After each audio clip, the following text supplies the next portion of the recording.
Hi అండి. ఈనాడు దిల్సే with me అంజలిలో నా special guest ఎవరు అని అంటే రమారావి గారు. ఏమండి కరెక్టే చెప్పానా? రమారావి అంటున్నారు. రమారావి ఎవరు ఏంటి అనేది నేను పెద్దగా పరిచయం చేయక్కర్లేదని అనుకుంటున్నాను. ఎందుకు అనంటే ఆవిడ చెప్పే కథలు చిన్నపిల్లల నుంచి ఆల్మోస్ట్ పెద్దవాళ్ళ వరకు కూడా మనం చిన్నప్పుడు చందమామ పుస్తకాలు లేకపోతే ఇంకే కథల పుస్తకాలు చదువుకుని రిలాక్స్ అయ్యి ఏదో ఒక నీతి కథలో తెలుసుకునేవాళ్ళం.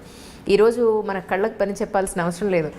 రమగారి కథలు అలా ప్లే చేసి మా ఇంట్లోనే ఎస్పెషల్ నేను పిల్లలు ప్రతిరోజు రాత్రి ఆవిడ మీ కథలు అలా ప్లే చేసి అలా నిద్రపోతామండి. విని అమ్మాయి అయిపోయిందా రైట్ నిద్రపోతాం అలాగే. సో మిమ్మల్ని ఇలా చూడడం నిజంగా చాలా సంతోషంగా ఉందండి. Welcome to my show దిల్సే with me అంజలి. రమారావు గారు థ్యాంక్ యూ. నేను ఇది ఎక్స్పెక్ట్ చేయలేదు. నిజంగా చాలా సంతోషంగా ఉంది మిమ్మల్ని ఈరోజు ఇలా కలవడం. ఎందుకు అనిపించింది అసలు మీకు ఈ కథలు ఇలా చెప్పాలి అని థాట్ ఎందుకు వచ్చింది మీకు? యాక్చువల్గా ఇది నా థాట్ కాదు. అవునా? నిజం చెప్పాలంటే నేను మామూలుగా కథలు ఎప్పుడూ చెప్తూనే ఉంటాను. ఏదో ఒక సందర్భంలో మామూలు జనరల్ టాక్లో కూడా మామూలుగా మాట్లాడేటప్పుడు కూడా కథలు చెప్పే అలవాటు ఉంది నాకు. ఓకే. ఒక స్కూల్లో కథలు చెప్తుండేదాన్ని. అనుకోకుండా ఇప్పుడు గెస్ట్గా నన్ను పిలిచింది జయ వాళ్ళ అమ్మగారితో పరిచయం అయింది నాకు. ఓకే. తనకేదో ప్రోగ్రామ్కి అవసరపడి వాళ్ళు నా కోసం వెతుకుతున్నారు, నా ఫోన్ నెంబర్ కోసం. నేను ఇంకొక ఫ్రెండ్తో కలిసి విజయలక్ష్మి అని తనకి నేను గాడ్ సిస్టర్గా ఉంటాను. ఓకే. సో నేను వెళ్తున్నాను, మీరు నన్ను వాళ్ళు అడిగారన్నమాట. తను చెప్పలేదు నాకు. ఓకే. నాకు పని ఉంది సుమన్ టీవీలో, మీరు రండి అని నన్ను తీసుకెళ్ళింది తనకు తోడు. ఓకే. నేను అక్కడికి వెళ్ళాక నాతో ఒక కథ చెప్పించారు, నాన్న పులి. ఓహో, చాలా సింపుల్ కథ కదా, వాళ్ళు ఇంప్రెస్ అవుతారని నేను అనుకోలేదు. బట్ అతను ఏమన్నారంటే ఈ సేమ్ డిక్షన్ మీరేం మాట్లాడుతున్నారో అదే కావాలి అన్నారు. జస్ట్ ఒక ట్రయల్ లాగా చేసాము. అది ఇంత బాగా వర్కౌట్ అవుతుందని నేను అనుకోలేదు. ఓకే. అంటే all credit goes to Jaya and Vijayalakshmi. Okay. ఇందులో నా ప్రయత్నం అంటే నేను ప్రత్యేకంగా దీనికోసం ట్రై చేసింది అయితే సీరియస్లీ ఏం లేదు. అంటే మీది ఎలా ఉంటుందంటే అండి, చాలా న్యాచురల్గా మన ఇంట్లో వాళ్ళు మన కోసం కథ చెప్పినట్టుగా ఉంటుంది తప్ప ఒక ఛానల్ కోసం లేదా ఒక టీవీలో వర్క్ చేసే ఆ హంగులు ఆర్భాటాలు హంగామాలు ఏమీ లేకుండా మన ఇంట్లో పర్సన్ నాకే చెప్తున్నారు కదా, మన ఇంట్లో చుట్టాలు లేదా మన రిలేటివ్స్ నా మనిషి నాకు చెప్తున్నారు అన్నట్టుగా ఉంటుంది మీరు కథ చెప్తే. మేము అందరం అలాగే ఫీల్ అవుతాం నిజంగా. ఇది ఒక కొత్త ఎరా అండి మీరు మొదలుపెట్టింది. అంటే నేను అట్లా అనుకోవట్లేదు అంజలి. నిజం చెప్పాలంటే నేను మామూలుగా కూడా ఇలాగే మాట్లాడతాను. నాకు స్క్రీన్ ప్రెజెన్స్ మీద పెద్దగా అవగాహన లేదు, పెద్ద కెమెరా ఫ్రెండ్లీ కూడా కాను. నేను ఎలా ఉన్నానో ఇంకా అలాగే నన్ను వాళ్ళు తీసేసుకున్నారు, నేను చెప్పేశాను అంతే. దానికోసం ట్రై చేసామనుకోండి, నేను కొంచెం ఏదైనా యాక్ట్ చేసి ఉండేదాన్నేమో. నా ప్రయత్నం ఏం లేదు కదా, అనుకోకుండా జరిగింది. ఇది జరిగింది ఇలా కంటిన్యూ అయిపోయింది అనమాట. నేను ఎప్పుడూ అలాగే ఉంటాను, బయట లోపల కూడా ఏం తేడా లేదు. అవును. దాన్ని జనాలు అంత ప్రజలు యాక్సెప్ట్ చేయటమే నా అదృష్టం నిజంగా. అవును నిజంగా. అయితే ఈ తరం పిల్లలు చాలా అదృష్టవంతులు అనిపిస్తుంది నాకు. ఎందుకంటే మా అప్పుడు చందమామ పుస్తకాలు వచ్చి చదువుకుని ప్రతిదీ తెలుసుకునేవాళ్ళం. ఇప్పుడు పుస్తకాలు చదవడం అనేది చాలా మట్టుకు తగ్గిపోయింది, తెప్పించుకోవడం తగ్గిపోయింది. ఇంట్లో ఉన్న ఇవేం చదువుతాంలే, మాట్లాడితే ఫోన్లు లేదంటే ల్యాప్టాప్లు కెండిల్లు ఇవే సరిపోతున్నాయి. కానీ పెద్దవాళ్ళు లేరు ఇప్పుడు కథలు చెప్పడానికి, తల్లిదండ్రులు పిల్లల దగ్గర ఉండే అవకాశం లేదు. అదే. సో ఇక పిల్లలకి ఏదైనా నీతి తెలుస్తుంది ఒక కథల రూపంలో అంటే అది రమారావి గారి దారిని ఈరోజు నాకు తెలిసినంత వరకు. ఎందుకంటే నేను చాలామందికి చెప్పాను, మా అన్నయ్య పిల్లలకి, మా పెద్దమ్మ గారి పిల్లలు వాళ్ళందరికీ రమారావి అని కొట్టండి, అందులో మంచి కథలు దొరుకుతాయి. మీరు ఉన్నా లేకపోయినా వాళ్ళు ఏదో టైం వేస్ట్ చేసేస్తున్నారు ఫోన్లో లేదా ఇంకేదో చేస్తున్నారు బదులు అట్లీస్ట్ ఇది వింటే కనీసం ఎంతో కొంత మంచి తెలుసుకుంటారు ఆ కథల ద్వారా అని చెప్పి. సో మీరు దొరకడం నేటి జనరేషన్ పిల్లలకు అదృష్టంగా నేను డెఫినెట్గా భావిస్తున్నాను. రమా గారు అంటే పిల్లల కంటే తల్లులు ఎక్కువ వింటున్నారని అనిపిస్తుంది నాకు. నాతో కలిపి. అవును అవును. అంటే ఇప్పుడు జయ కూడా సీరియస్లీ తనకే ఒక కథ కావాలన్నమాట. అవును. అంటే ఇది నేనేమనుకుంటానంటే పిల్లలు వీటిని డైరెక్ట్గా చూస్తారని నేను భావించట్లేదు మొదటి రోజు నుంచి. తల్లులకి చెప్పటమే, తల్లులే పిల్లలకి. ఇప్పుడు నేను ఒక నేరేషన్ ఏదో ఒక పద్ధతిలో చెప్తాను, ఈ నా రకమైన భాష, ఇప్పుడు నా ప్రెజెన్స్, నేను పెద్దదాన్ని ఇలా కాకుండా ఇప్పుడు యంగ్ మదర్ అనుకోండి 25-30 years ఉంటాయి, పిల్లలకి తల్లులు చెప్పే విధానం ఒకటి ఉంటుంది, వాళ్ళ భాష వాళ్ళ తాలూకా ఎక్స్ప్రెషన్ ఒక లెవెల్ ఉంటుంది కదా. అలాంటి దాంట్లో వీళ్ళు తెలుసుకున్న కథని ఆ లెవెల్లో కనుక ఇస్తే పిల్లలకి ఇంకా బాగా వెళ్తుందని భావిస్తాను నేను. ఇప్పుడు నేను ఒక మాట చెప్పాను అనుకోండి మా అబ్బాయికి, అదే మాట మా అక్కయ్య చెప్తే ఒక రకంగా ఉంటుంది, నేను చెప్తే దాంట్లో 4 తిట్లు యాడ్ చేసినప్పటికీ నేను చెప్పింది కరెక్ట్గా వెళ్తుంది నా పిల్లాడు కాబట్టి, అట్లా వెళ్తాయని నేను అనుకున్నాను. ఇప్పుడు బాగా తెలుస్తుంది ఏంటంటే పిల్లలు కూడా చూస్తున్నారు అని ఇప్పుడు ఈ మధ్య తెలుస్తుంది అనమాట. అవునండి, కొంతమంది పిల్లలు కూడా ఫోన్లు చేస్తుంటారు, ఓకే, ఆ నెంబర్ దొరికేసరికల్లా మాట్లాడుతూ ఉంటారు. సో కొంతమంది పిల్లలు చూస్తున్నారు, అంటే కథ డైరెక్ట్గా కాకుండా కొంత డిస్కషన్ చేస్తున్నాం కదా, ముందు వెనక ఏదో మాట్లాడుతున్నాం. సో ఈ మాట్లాడే మాటలతోటి పిల్లలు ఏమైనా అఫెండ్ అవుతారా, కష్టపెట్టుకుంటారా అలా అనిపిస్తుంది నాకు. పిల్లలు ఇలా ఉంటారు, ఇలా చేస్తారు, వాళ్ళని మనం ఇలా చేయాలి అని చెప్పే మాటకి వాళ్ళు ఫీల్ అవుతారని భావిస్తున్నాను. లేదు, ఎందుకంటే నేను చెప్తా చూడండి, ఇప్పుడు పెద్దవాళ్ళు చెప్పినట్టు పెరట్లో ఉన్న చెట్టు వైద్యానికి పనికిరాదని నేను ఎంత చెప్పినా తల్లి వాళ్ళ పిల్లలకి ఎంత చెప్పినా ఎక్కదు. అదే అన్లెస్ అదే విషయాన్ని చక్కగా మీ మాటల్లో గుచ్చినట్టుగా మీ మాట ఎక్కడా కూడా డైరెక్ట్గా వెళ్ళి సూత్తో గుచ్చినట్టుగా ఎక్కడా ఉండదు, చాలా సాఫ్ట్గా వెళ్ళి తగులుతూ ఉంటుంది అర్థం చేసుకునే వాళ్ళకి. అయితే వాళ్ళు అనేది ఏంటంటే, అమ్మ నువ్వు చెప్పినట్టే ఉంది కానీ మేడం చెప్తే వినబుద్ధి అవుతుంది, నాకు రమ్మగారు చెప్తే వినబుద్ధి అవుతుంది. మా అబ్బాయి 8th క్లాస్ చదువుతున్నాడు, వాడు ఏ రోజున అదే క్రికెట్ ఏదైనా చూస్తానంటే కనుక, సరే అయితే క్రికెట్ చూడొద్దు, రమ్మగారి స్టోరీ నీకు ఓకే కదా, సరే అదే పెట్టి నేను చూస్తాను ఫస్ట్ అని మొదలు పెట్టాడు. అంటే నా కోసం మొదలుపెట్టి ఈరోజు ఏ రోజున వాడు మీద ఒక కథ వినకపోతే వాడు పడుకోని పరిస్థితి, ఆ స్టేజ్కి వచ్చాడు. ఈవేళ నాతో పాటు వస్తానని, కానీ వాడు ఇంకా రెడీ అవ్వలేదు, ఇంకా లేట్ అయిపోతుందిరా బాబు, ఇంకో రోజు మన ఇంటికి వెడదాంలే డెఫినెట్గా, రమ్మగారితో నీకు ఒక ఫోటో కావాలి, నేను డైరెక్ట్గా స్టోరీ వినిపిస్తాను నీకు అని చెప్పి ప్రామిస్ చేసి వచ్చేసాను. డెఫినెట్లీ అండి, అది ఎప్పుడు జరుగుతుందో చూడాలి. రమ్మగారు, మీ ఇంటర్వ్యూ అని నేను ప్లాన్ చేసుకున్నప్పుడు చుట్టుపక్కల మా ఫ్యామిలీ మెంబర్స్ అందరికీ చెప్పడం జరిగింది. వాళ్ళ ఇళ్లలో ఉన్న సమస్యలు ఏదైతే ఉన్నాయో ఒకసారి రమ్మగారిని అడిగి నాకు ఏదైనా కొంచెం ఒక సమాధానం తెప్పిస్తావా, ఒక సొల్యూషన్ తెప్పిస్తావా అని అడిగారు. ఒకటి ఏంటంటే, చంటి పిల్లలు ఉన్న ఇంట్లో ఇప్పుడు జాయింట్ ఫ్యామిలీస్ లేవు, వీళ్ళు ఉద్యోగాలకు వెళ్ళిపోవాల్సిన పరిస్థితి. ఎందుకంటే భగవంతుడు ఒక నేచర్ ఇచ్చేసాడు, ఒక ఆడవాళ్ళకి లక్షణాలు, మగవాళ్ళకి లక్షణాలు అనేవి శారీరకంగా మానసికంగా కూడా కొన్ని ప్రత్యేకమైన లక్షణాలు ఇచ్చేసాడు. వీటికి విరుద్ధంగా ఇప్పుడు విమెన్ కూడా ఉద్యోగం చేయాల్సి వస్తుంది. అలా అని పోనీ ఇంట్లో బాధ్యతలు జెంట్స్ ఎవరైనా తండ్రులు కానీ హస్బెండ్స్ కానీ ఎవరైనా షేర్ చేసుకుంటున్నారా అని అంటే అదొక పెద్ద క్వశ్చన్ మార్కే. ఎంతమంది చేసుకుంటున్నారు 100 మందిలో అని అంటే ఒక లేడీని కదిలిస్తే ఎవరి బాధలు వాళ్ళు చెప్పుకుంటారు. నిజంగా అందరూ షేర్ చేసుకుంటున్నారని మనం ఖచ్చితంగా చెప్పలేం, అలా అనుకోలేం. సో అలాని ఇటు ఇంటి పని, అటు పిల్లల పని బాధ్యతలు, అలాగే ఉద్యోగ బాధ్యతలు ఎక్కువైపోయి మానసికంగా శారీరకంగా ఎంతో స్ట్రగుల్ అయిపోతున్నారు విమెన్.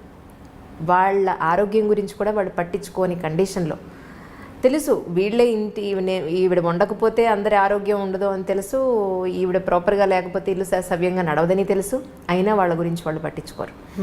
ఇలాంటి విమెన్కి ఎలా ఉండాలి అని మీ మాటల్లో ఒకసారి వినాలని అనిపించింది వాళ్ళందరికీ. ఇది పిల్లలు పుడుతుండగా, అంటే ప్రెగ్నెన్సీలో ఉండగా లేదా ప్రెగ్నెన్సీ తర్వాత పోస్ట్నేటల్ డేస్లో కూడా ఆడవాళ్ళు నేను చేసేయగలను అని మనకి ఎలా ఉంటుందంటే, మనం ప్రూవ్ చేసుకోవాలన్న ఒక పిచ్చి పాతకాలంలో లేనిది ఇప్పుడు ప్రబలింది. సరిగా చెప్పాలని పెరిగింది అనకూడదు, ప్రబలిందనే చెప్పాలి. నీ వల్ల కాదు అంటే వీళ్ళకి నచ్చదు. ఇవాళ రేపు ఈ జనరేషన్ ఆడపిల్లలకి నీ వల్ల కాదన్న మాట నచ్చక నా వల్ల అవుతుందని అన్ని పులుముకుంటారు. సరిగా చెప్పాలంటే, అంటే సీరియస్లీ చెప్పదలుచుకుంటే కనుక. అవును, ఈ పులుముకున్నది ఏమవుతుందంటే, పాత సామెత ఒకటి ఉంది, ఎత్తుకున్న బిడ్డ మొత్తుకున్న దిగదని. ఒకసారి ఎత్తుకోమనక మనం అలవాటు చేసామా, నాకు చెయ్యి నొప్పి పెడుతోందంటే పిల్లాడికి అక్కర్లా నీ చెయ్యి నొప్పొద్దు, నీ మెడ నొప్పొద్దు, వాడికి ఎత్తు కావాలంతే. ఇందులో పిల్లవాడు అంటే వాడు ఒకడే కాదు కదా, వాడి నాన్న తాత కూడా ఉంటారు అందులో. ఎప్పుడైనా సరే కుటుంబ సభ్యులకి విషయాన్ని షేర్ చేయకుండా మనం మొయ్యగలము అని కనుక బలవంతంగా నెత్తి మీదకి తీసుకుంటే ఇక ఎప్పటికీ మీరు షేర్ చేయలేకపోతారు. లిమిటేషన్స్ ఉంచుకోవాలి ఎవరైనా సరే. నేను కూడా, నాకు ఇదే జబ్బు ఉంది, నాకు కూడా ఉందా జబ్బు. ఇప్పుడు ఇంత ఏజ్ వచ్చాక ఇప్పుడు నా వల్ల కాదు అంటే, ఎందుకు నీ వల్ల కాదు అనే క్వశ్చన్ వస్తూ ఉంటుంది తప్పిస్తే, ఇక నువ్వు చేయలేవా అయ్యో పాపం అని ఎవరు అనరు. ఆ మాట ఎవరికి నచ్చదు. అందుకని ఇది చిన్న వయసులోనే మనం ఏం చేయాలంటే, మనకి ఒక లిమిటేషన్ ఉంచుకోవాలి. నేను ఇది చేయగలను, నేను ఇది చేయలేను, పోనీ ఈ విషయాన్ని ఇంత మటుకు చేస్తాను, తర్వాత నేను చెయ్యను అని చెప్పగలగాలి. ఈ చెప్పటం రాకపోతే అనుభవించాల్సిందే. ఇప్పుడు పిల్లలు చిన్నతనం, ఒక 3-4 ఏళ్ల చంటిబిడ్డ ఉన్నాడు అనుకోండి, 4 ఏళ్ల పిల్లాడంటే ఇక వాడి ఎంత మారంలో ఎంత విసుగులో వాడికి అన్నం పెట్టడం, వాడిని నిద్రపుచ్చడం, వాడి ప్రతిదీ ఒక కష్టసాధ్యమైన సంగతిగానే ఉంటుంది. వీటిని తల్లులే చేయవలసిన పనులు ఉంచుకుని మిగిలినవి తండ్రులకి షేర్ చేయడానికి ప్రయత్నం చేయాలి. వాళ్ళతో కూర్చొని మాట్లాడుకోవాలి. ఇప్పుడు మీరు మామూలుగా కబుర్లు చెప్పుకోవడానికి, సినిమాలకు వెళ్ళడానికి వాటన్నిటికీ మాట్లాడుకుంటూనే ఉంటారు. అలాంటప్పుడు ఇలాంటివి కూడా మాట్లాడకుండా ఉండరు కదా. వైఫ్ అండ్ హస్బెండ్ అన్నాక ఎంతో కొంత మాట్లాడుకుంటేనే కదా సంసారం నడిచేది. ఖచ్చితంగా ఈ పని నువ్వు చెయ్యి అని దానికి మళ్ళీ ఇంకొకటి ఉంది, తల్లులకి ఇంకొక జబ్బు ఉంటుంది సహజంగా. ఆ పిల్లాడు ఏదో నాన్న దగ్గర ఒక నిమిషం వేడవంగానే వీడు ఇంకా ఆగలేరన్నమాట. నువ్వు చేయొద్దులే నేనే చేసుకుంటా, పిల్లాడిని నేర్పిస్తున్నావు అనేస్తారు. అనకూడదు. కొంచెం గట్టిగా మనసు దిటవ చేసుకుని వాళ్ళిద్దరు తంటాలు వాళ్ళు పడతారు అని కనుక వదిలిపెట్టేస్తే అప్పుడు తండ్రి పిల్లవాడిని హ్యాండిల్ చేస్తాడు. ఎప్పుడైతే తల్లి సపోర్ట్ ఉందో ఈ పిల్లలు ఇక వాళ్ళ మాట వినరు. నేను ఈ పని చేయను, ఇక నువ్వు నాన్నతోటే చేయించుకో, ఇవి అతనే హ్యాండిల్ చేయాలి. ఈ విషయం హోంవర్క్ చేయించడం, కొట్టని తిట్టని అక్షంతలేని ఏం చేసినా ఆయన ఏం చేస్తే అది చేస్తాడు అని వీళ్ళు ఊరుకోగలిగితే షేరింగ్ కుదురుతుంది. మనం అలా చెయ్యము, ముందు షేర్ చేస్తాము. అందరూ చేసే పని, నేను కూడా ఉన్నా అందులో. ఈ మనం పోట్లాడుకు ఏదో చిన్న మాట్లాడేసుకుంటాం, ఈ హోంవర్క్ చేయొచ్చని చెప్తాం. వాడు హోంవర్క్ చేస్తుండగా వాడు ఏదో విండు, ఏరా నీకు ఇది కూడా రాదా అనో ఏదో అంటాడు నాన్న. అమ్మ చూడు నా నాన్న అనగానే మనం తయారైపోకూడదు. తయారైపోతాం మనం. ఆ తయారవ్వకుండా ఉండడం, మధ్యలో దూరకుండా ఉండటం, ఇది అలవాటు చేసుకోవాలి. మన ఇంట్లో కనుక ఇన్లాస్ ఉన్నారనుకోండి, వాళ్ళకి కూడా పిల్లల తాలూకు కొన్ని వ్యవహారాలని అప్పచెప్పటం తెలుసుకోవాలి.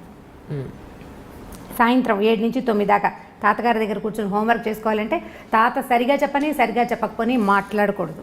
ఇప్పుడు బ్యారికేడ్స్ ఎవరికి కావాలి? మా ఆడవాళ్ళకే కావాలి. మనమే హద్దుల్లో ఉండాలి. ఈ హద్దు కనుక తెలుసుకుని ఉంటే అప్పుడు కుదురుతుంది.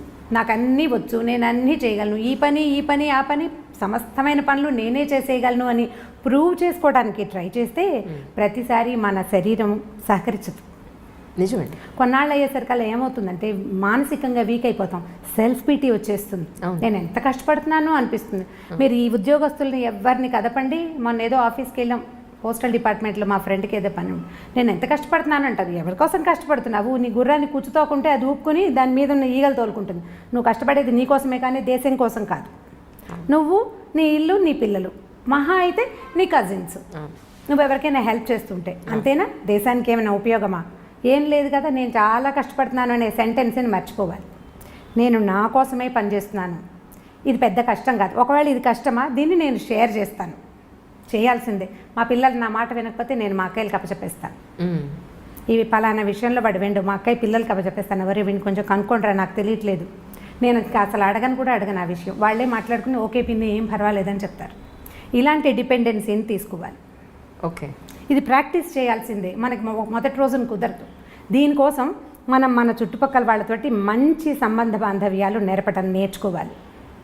మనం తగ్గాలి. అప్పుడు అవును, మనం తగ్గితేనే కదా సంబంధ బాంధవ్యాలు ఎలా పెరుగుతాయి మనకి.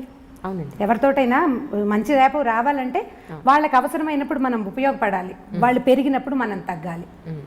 అలాంటప్పుడు వాళ్ళకి మనకి మంచి రేప ఉంటుంది, మంచి స్నేహ సంబంధాలు ఉంటాయి. అప్పుడు వాళ్ళ సహాయం మనం తీసుకోగలుగుతాం. దీన్ని చిన్నతనంగా భావించకూడదు. అప్పుడు మీరు రిలాక్స్ అవ్వగలుగుతారు. నాకేం ఆరోగ్యం ఏం లేదు, నేను అంత హెల్దీ పర్సన్ని కాను, ఏవో రకరకాల ఆరోగ్య సమస్యలు ఉంటూనే ఉంటాయి ఎప్పుడు. అవునండి, నెల పొడుగునా ఏదో ఒక ప్రాబ్లం ఉంటుంది. నాకు జనం ఉన్నారు, నేను వాళ్ళందరితోటి మెయింటైన్ చేయగలుగుతాను. అందుకని నేను ఈజీగా కథ నవ్వుతూ చెప్పేయగలుగుతున్నాను. నేను చెప్పాలంటే నాకు లోపల ఒక బ్లెస్ ఉండాలి, సంతోషం ఉండాలి కదా. ఈ సంతోషం ఎక్కడి నుంచి వస్తుంది? ఇండిపెండెంట్గా ఉండటం వల్ల ఎంత సంతోషం వస్తుందో డిపెండెంట్గా ఉండటం వల్ల కూడా అదే సంతోషం వస్తుంది. మీరు అది తెలుసుకోవాలి. అంతే, దాంతో మీరు హాయిగా ఉండగలుగుతారు. అది ఎక్కడ ఎవరితోటి అనేది ఎవరి జీవితాన్ని బట్టి వాళ్ళు డిసైడ్ చేసుకోవాల్సిందే. అంతే. ఇంకోటండి రమ్మగారు, ఇప్పుడు హైదరాబాద్లో మనకు ఒక లైఫ్ స్టైల్ ఉంటుంది. ఇదే కొంచెం విలేజెస్కి వెళ్తే అక్కడ ఒక లైఫ్ స్టైల్ ఉంటుంది.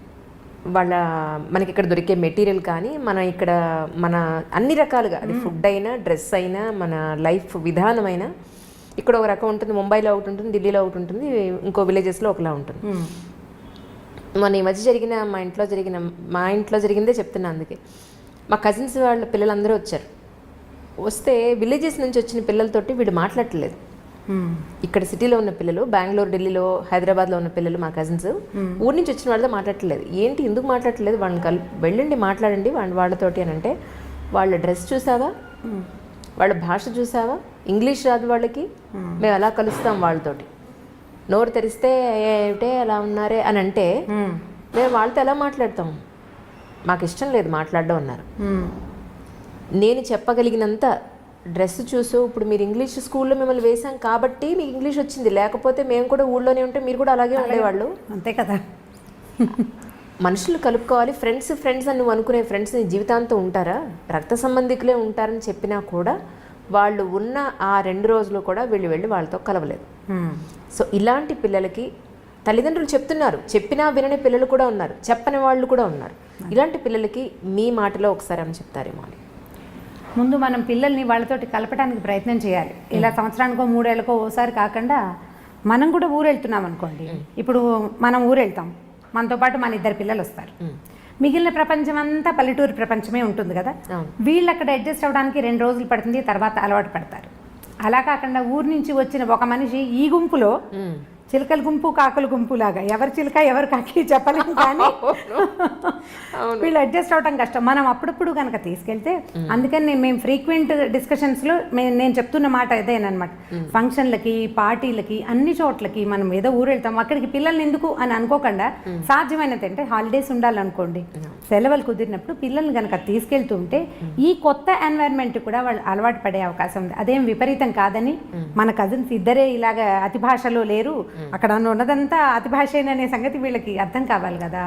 తర్వాత రెండోది, నేను అనుకుంటాను ఇళ్లలో ఇంగ్లీష్ మాట్లాడకూడదండి. చాలా మంది ఇంట్లో ఏమిటో ఒక 4-5 ఏళ్ల పిల్లాడితోటి మన ఎదురుకుండా వాళ్ళు ఇంగ్లీష్లోనే మాట్లాడతారు. వాడికి తెలుగు ఎప్పుడు వస్తుంది? ఇంకా ఎప్పుడు తెలుగు నేర్చుకుంటారు? ఇంగ్లీష్ మాట్లాడకూడదని అనిపిస్తుంది. స్కూల్లో ఎలా ఉన్నా సరే మనం ఇంట్లో పెద్దవాళ్ళు వాడిని ఇంగ్లీష్లో క్వశ్చన్ చేయటం, కొన్ని స్కూళ్ళల్లో ఏమిటో మీరు ఇంట్లో ఇంగ్లీష్లో మాట్లాడండి అని చెప్తుంటారు. మా వాడి స్కూల్లో చెప్పాను నేను, అలా అయితే కనుక నేను స్కూలే మానిపించేస్తాను. నాకు ఇంగ్లీష్ రాదు, ఏదో 2 ముక్కలు తెలుసు అంతే, నాకేం రాదు. ఒకవేళ వచ్చినా నేను మాట్లాడను. మా దగ్గర ఇంగ్లీష్ వచ్చిన వాళ్ళు బోల్డ్ మంది ఉన్నారు, వాళ్ళు ఎవరు ఇంగ్లీష్లో మాట్లాడరు. ఇంకా తెలుగు ఎప్పుడు నేర్చుకుంటారు? వచ్చే తర్వాత తరాలకి తెలుగే ఉండదు. ఇప్పుడు మనం మూలాలు తెలుసుకోండి అని ఒక స్లోగన్ పట్టుకున్నాం, నిన్న మొన్నటి నుంచి ఈ మధ్య స్టార్ట్ అయింది కదా. నీకు మూలం ఏది? పల్లెటూరు కాదు, ముందు నీ భాష, దానికి ఒత్తులు శశసహాలకి తేడా, అవే మనం తెలియజేయటం లేదు. ముందు మీరు ఇంగ్లీష్లో మాట్లాడకుండా పిల్లలతో తెలుగులో మాట్లాడి, ఇంట్లో ఇంగ్లీష్ మాట్లాడితే తెలుగు మాట్లాడు, ఈ 4 ముక్కలు నేర్చుకో, మేము ఉండగా అయినా అని పిల్లల్ని బెదిరించి, తర్వాత వీళ్ళని ప్రతి ఫంక్షన్కి, పార్టీకి తీసుకుని వెళ్ళి కనుక అలవాటు చేస్తే అప్పుడు కొంచెం కాస్త బెటర్గా అవుతారని అనిపిస్తుంది. మా వాళ్ళు ఏమి పల్లెటూరుకి దానికి తేడా ఫీల్ అవ్వరు. సంవత్సరానికి 2 రోజుల నుంచి 15 రోజుల దాకా ఎప్పటికప్పుడు ఊళ్ళో పడి దొరలేస్తారు. అక్కడ ఫ్యాన్లు ఉండవు, ఎప్పుడు కరెంట్ ఉండదు, ఏసీ ఉండదు, ఫోన్లకి సిగ్నల్స్ రావు. ఏదో తాడి చెట్ల దగ్గర, తుమ్మ చెట్ల దగ్గర తిరిగి, గొడ్ల వెనకాల తిరిగి ఎలాగోలాగా ఉంటారు అంతే. చిట్కూడూరు వెళ్తే అసలు ఏమీ ఉండదు మా ఊళ్ళో. అగ్గిపెట్ట కూడా ఇది వరకు దొరికేది కాదు, ఇప్పుడేదో అగ్గిపెట్టెలు అవి దొరుకుతున్నాయి, కానీ మేము బాగానే ఉన్నాం. మరి వాళ్ళు పిల్లలు గొడవ పెట్టేవారు కదండి, మేము రావు అక్కడికి ఉండవని. అవి ఏమిటి అక్కడి నుంచి రావడానికి దుఃఖించేవాళ్ళు మా వాళ్ళు. ఇప్పుడు నేను వెళ్ళకపోయినా నా పిల్లలు వెళ్ళిపోతారు వాళ్ళ దారిని వాళ్ళు. ఎప్పుడు అవకాశం దొరుకుతుందా వెళ్ళి చిట్టుకుడులో పడిపోదామా అని ఉంటుంది వాళ్ళకి. నేను మా పిల్లలు కాదు, మా అక్కయ్యల మనవలు కూడా చిట్టుకుడూరు వెళ్ళిపోవాలి.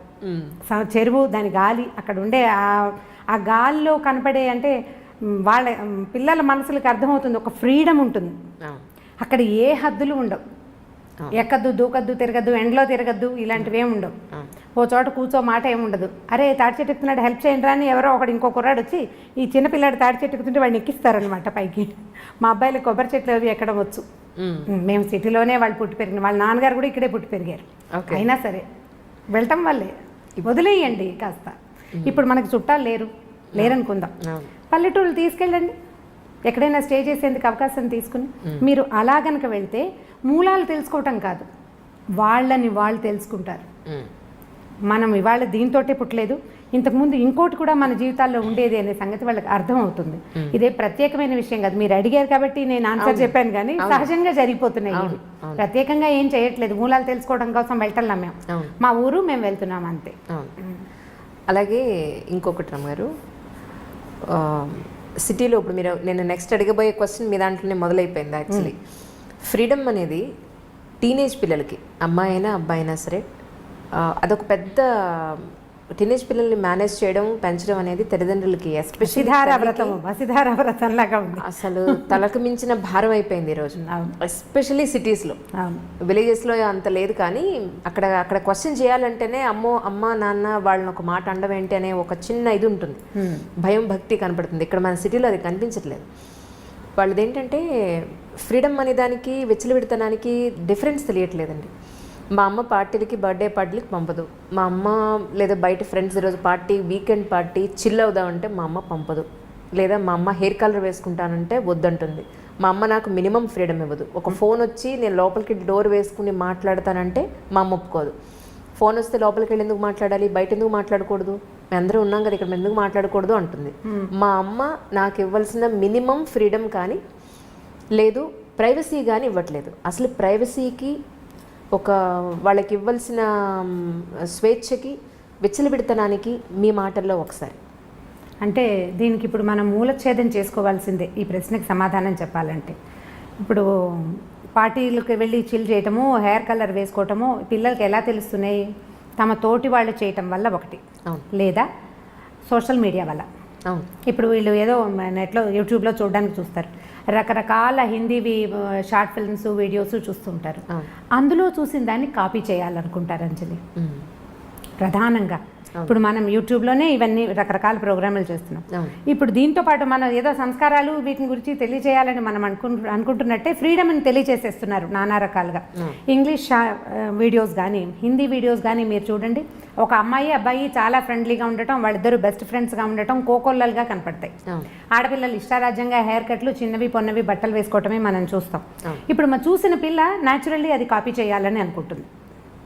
అది జరిగేదే కదా.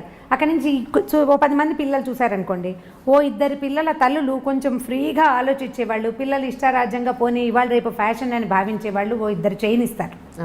మిగిలిన 8 మందికి వాళ్ళ మీద ఫ్యాన్సీగా ఉంటుంది. వాళ్ళ ఒక 5-6 కష్టపడి ఎలాగో అందులో జ్వరపడతారు అనుకోండి, ఓ 2 ఉండిపోతాయి డక్లింగ్స్ వెనకాల. వీటికి ఏమనిపిస్తుంది, ఈ బాతులన్నీ ముందుకు పోతున్నాయి, నన్ను పోనివ్వటం లేదని పేరెంట్స్ మీద ఒక కచ్చా అయిష్టము ఏర్పడతాయి. ఇప్పుడు ముందు పోతున్న ఈ 8 బాతుల్ని మనం ఏ రకంగా కంట్రోల్ చేయగలుగుతాం? మనం ఎక్కడ కట్ చేయాలి దాన్ని? ఎక్కడ కట్ చేయాలి? ముందు మనం మూలఛేదం చేసుకోవాల్సి వస్తుంది. దీనికి ఇక వేరే మార్గం ఏదీ లేదు. పల్లెటూళ్ళల్లో కూడా ఇందుకు భిన్నంగా లేరు. మీరంటే ఊళ్ళల్లో బాగుంది అనుకుంటున్నారేమో, నేను ఫ్రీక్వెంట్ పల్లెటూళ్ళు వెళ్తూనే ఉన్నాను కదా, నాకు బాగానే తెలుసు. అక్కడ కూడా ఎప్పుడు ఫోన్లలో ఉండే పిల్లలు, ఎంతసేపు చాటింగ్ చేసే పిల్లలు. మొన్న నేనేదో సినిమాకి వెళ్ళాను, సంవత్సరానికి ఒకసారి వెళ్తాం. సినిమాలో కూడా అమ్మాయి ఫోన్ చేసి నొక్కుతుంది. స్టేటస్ నువ్వు సినిమా థియేటర్లో ఉన్న సంగతి ఎవరికైనా ఎందుకు తెలియచేయాలి? అసలు ఏమిటి, అదే పిచ్చి అయిపోయింది కదండి నిజంగానే. ఆ సినిమా ఎన్నిసార్లు అమ్మాయి ఫోన్ మోగుతుందో, పిల్ల నా పక్కన కూర్చున్న పిల్ల నొక్కుతూనే ఉంది. ఇక ఆ చీకట్లో దాని ప్రతిభా విశేషాలు ఏమిటో. అర్జునుడు ఎందుకు వెనక్కిరాడండి వాళ్ళ ముందు? ఎలా టకటకటకటక, అసలు ఎంత వేళ్ళకి ఎంత స్పీడో, నా కళ్ళు దాని వేళ్ళని పట్టుకోలేకపోయినాయి. నేను ఓల్డ్ అయ్యాను, అది మరీ యంగ్గా ఉందో. అమిత స్పీడ్, చకచక మెసేజ్ చేయడం, వెంటనే సమాధానం రావటం. సినిమాలో ఉన్నంతసేపు ఆ అమ్మాయి ఏదో ఒక మెసేజ్ పెడుతూనే ఉంది. పక్కన అమ్మాయి ఏం చేస్తున్నావు అని అడిగితే స్టేటస్ పెడుతున్నా. థియేటర్లో ఉన్నానని స్టేటస్ పెట్టాలా? నువ్వు సినిమా చూస్తావు, బజార్ వెళ్తావు, దానికి తోడు మనకి ఇప్పుడు గూగుల్ మ్యాప్ ఒకటి ఉంది. అంటే ఇది కరెక్టో కాదో నాకు తెలియదు, కానీ నేను ఎక్కడికి వెళ్ళినా అది నన్ను ప్రశ్నిస్తుంది, నువ్వు ఫలానా పాన్ షాప్ దగ్గర నుంచి అది నీకు నచ్చిందా అని. ఎగ్జాక్ట్లీ వాళ్ళకి దొరికిపోతున్నావు. అంటే ఒక కన్ను ఎప్పుడు మనల్ని చూస్తూ ఉంటుంది. మనం ప్రపంచాన్ని చూస్తూనే ఉన్నాం. ఇంత ప్రపంచంలో ఉన్న ఇన్ని రకాలు చూస్తున్నప్పుడు పిల్లలు దాన్ని కాపీ చేయాలనుకోవటం చాలా సహజం. ఎందుకంటే పిల్లలు కాపీ చేయటమే వాళ్ళ నేచర్. మనిషే కాపీ జీవి సరిగా చెప్పాలంటే. మనమే నేర్చుకుంటాం కదా, పిల్లలు ఇంకా ఎక్కువ నేర్చుకుంటారు. వాళ్ళు చూసేది ఏం చూస్తారో దాన్ని బట్టే వాళ్ళు అడుగుతుంటారు. ఫ్రీడమ్ ఇవ్వటము ఇవ్వకపోవటం అనేది దట్స్ పేరెంట్స్ తాలూకు ఉద్దేశాలు. కానీ మీరు మంచి స్కూల్లో చేరుస్తాము, ఇప్పుడు పెద్ద సర్కిల్ వెళ్ళే స్కూల్ అనుకుందాం, మన శక్తికి మించి కూడా ఒక్కొక్కసారి. ఇప్పుడు మిగిలిన వాళ్ళంతా ఒక వేషం వేస్తున్నప్పుడు మన బాతు పిల్లని ఆ వేషం వేయనివ్వకూడదంటే ఎలా కుదురుతుంది? నీకు స్కూల్ కావాలి, వేషం వద్దు అంటే సాగదు. మన లెవెల్ ఆఫ్ దీంట్లో ఉన్నప్పుడు మనకేమనిపిస్తుంది, అబ్బాయి ఇలా మరీ మిడిల్ క్లాస్ లెవెల్లో ఉన్నారు, హై క్లాస్ దాంట్లో చేరిస్తే పిల్లలకి ఎక్స్పోజర్ అదొక పెద్ద పదం. అవును. ఇప్పుడు ఈ ఎక్స్పోజర్ అనేది మంచి చెడు రెండు ఉంటాయి. మనం ఒకదానికి ఒప్పుకుని రెండో దానికి అబ్బాయి నో అనడానికి అసలు కుదరదు. అదే కదా, అది కుదరదు. ఇక అసలు నువ్వు చేయకూడదు. మీరు ఎక్కడ మార్చాలి దీన్ని? నేను అందుకే మూలఛేదం చేయటం ఇది అని చెప్తున్నాను. మీరు ఎక్కడి నుంచి మారాలి? ముందు మారాల్సింది ఎవరు కదా?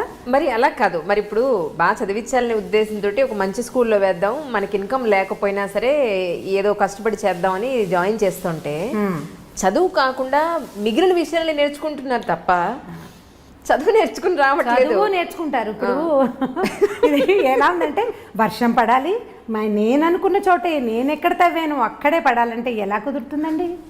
మన దగ్గర తప్పు లేదు, మనం చేస్తున్నదే పొరపాటు కాదా? అవునా కాదా? అంతేనంటారా? ఖచ్చితంగా. ఇప్పుడు మీరు సూటిగా అడిగారు, సూటైన సమాధానం కావాలంటే మీకు ఇది సూటైన సమాధానం. మీకు వర్షం, మీరు వాన ప్రార్థించి ఒక చిన్న మబ్బుని, ఒక తునకని నేను ఇక్కడ తవ్వాను, నేను ఇక్కడ పదును చేసి పెట్టుకున్నాను, ఇక్కడే వాన కురునైనా అని మనం అడగగలమా? పోనీ అలా అడిగినా కూడా అక్కడెక్కడో పైన పడే మేఘానికి ఎలా కంట్రోల్ ఉంటుంది? చుట్టుపక్కల అన్ని చోట్ల పడుతుంది. అది అన్ని చోట్లకి పడవలసిందే. మీరు కంట్రోల్ చేయాల్సింది ఎక్కడ అంటే ముందు మనకి అత్యాశలు ఉన్నాయి చూడండి, వాటి దగ్గర కంట్రోల్ చేయాలి. ఏమన్నా హై ఎక్స్పెక్టేషన్స్, గ్రేట్ ఎక్స్పెక్టేషన్స్ని కొద్దిగా మినిమైజ్ చేయాలి, తగ్గించుకోవద్దు. కొంచెం మినిమైజ్ చేస్తే అప్పుడు ఇవి కూడా మినిమైజ్ అవుతాయి. ఇవి మినిమైజ్ అవుతాయి. ఇప్పుడు మన పిల్ల కాపీ చేయడానికి స్కూల్లో ఒక్క పిల్ల, మనకు ఒక పిల్ల ఉంది, ఇది కాపీ చేయడానికి స్కూల్లో ఒక్క పిల్ల ఉంది అనుకోండి, ఒక పిల్లని పెద్దగా కాపీ చేయరు, ఊరికే కొంచెం సరదాగా ఉంటుంది, ఉత్సాహంగా ఉంటుంది, అలా చేయాలండి. మనం వద్దంటే మానుకుంటారు. ఆ 10 మంది పిల్లల్లో 7 అలాంటి వాళ్ళే అయితే ఈ 3 బాతు పిల్లల్ని మనం కంట్రోల్ చేయలేకపోతాం. మరి 10 ఉన్న చోట జాగ్రత్తగా సెలెక్ట్ చేసుకోవాలి. మీరు సెలెక్ట్ చేసుకునే స్కూల్స్, మనం పిల్లల్ని పంపించే సోషల్ ఎన్వైర్న్మెంట్ ఎలా ఉంది, మన వాళ్ళు ఏం చూస్తున్నారు, దానిని బట్టే పిల్లల ఆలోచన విధానం ఉంటుంది. అంతే. ఈ స్వేచ్ఛ విషయంలో ఏం చెప్తారు మీరు? ఏది స్వేచ్ఛ, ఏది విచ్చలవిడతనం అని అంటే అది ఎలా తెలుస్తుంది? ఇప్పుడు మరి పిల్లలు ప్రైవసీ కావాలంటున్నారు కదా, మాకంటూ ప్రైవసీ కావాలి. ఒక 13 ఏళ్ళు 14 ఏళ్ళు వచ్చేసాయంటే మేము టీనేజర్స్ని, లేదు 18 ఏళ్ళు వచ్చేసాయంటే మేము మేజర్ అయిపోయాం, మాకు ప్రైవసీ కావాలి అంటున్నారు. అప్పుడు పిల్లలతోటి మాట్లాడుకుంటూ ఉండాలి. పిల్లలకి అవసరాలు ఉంటాయి.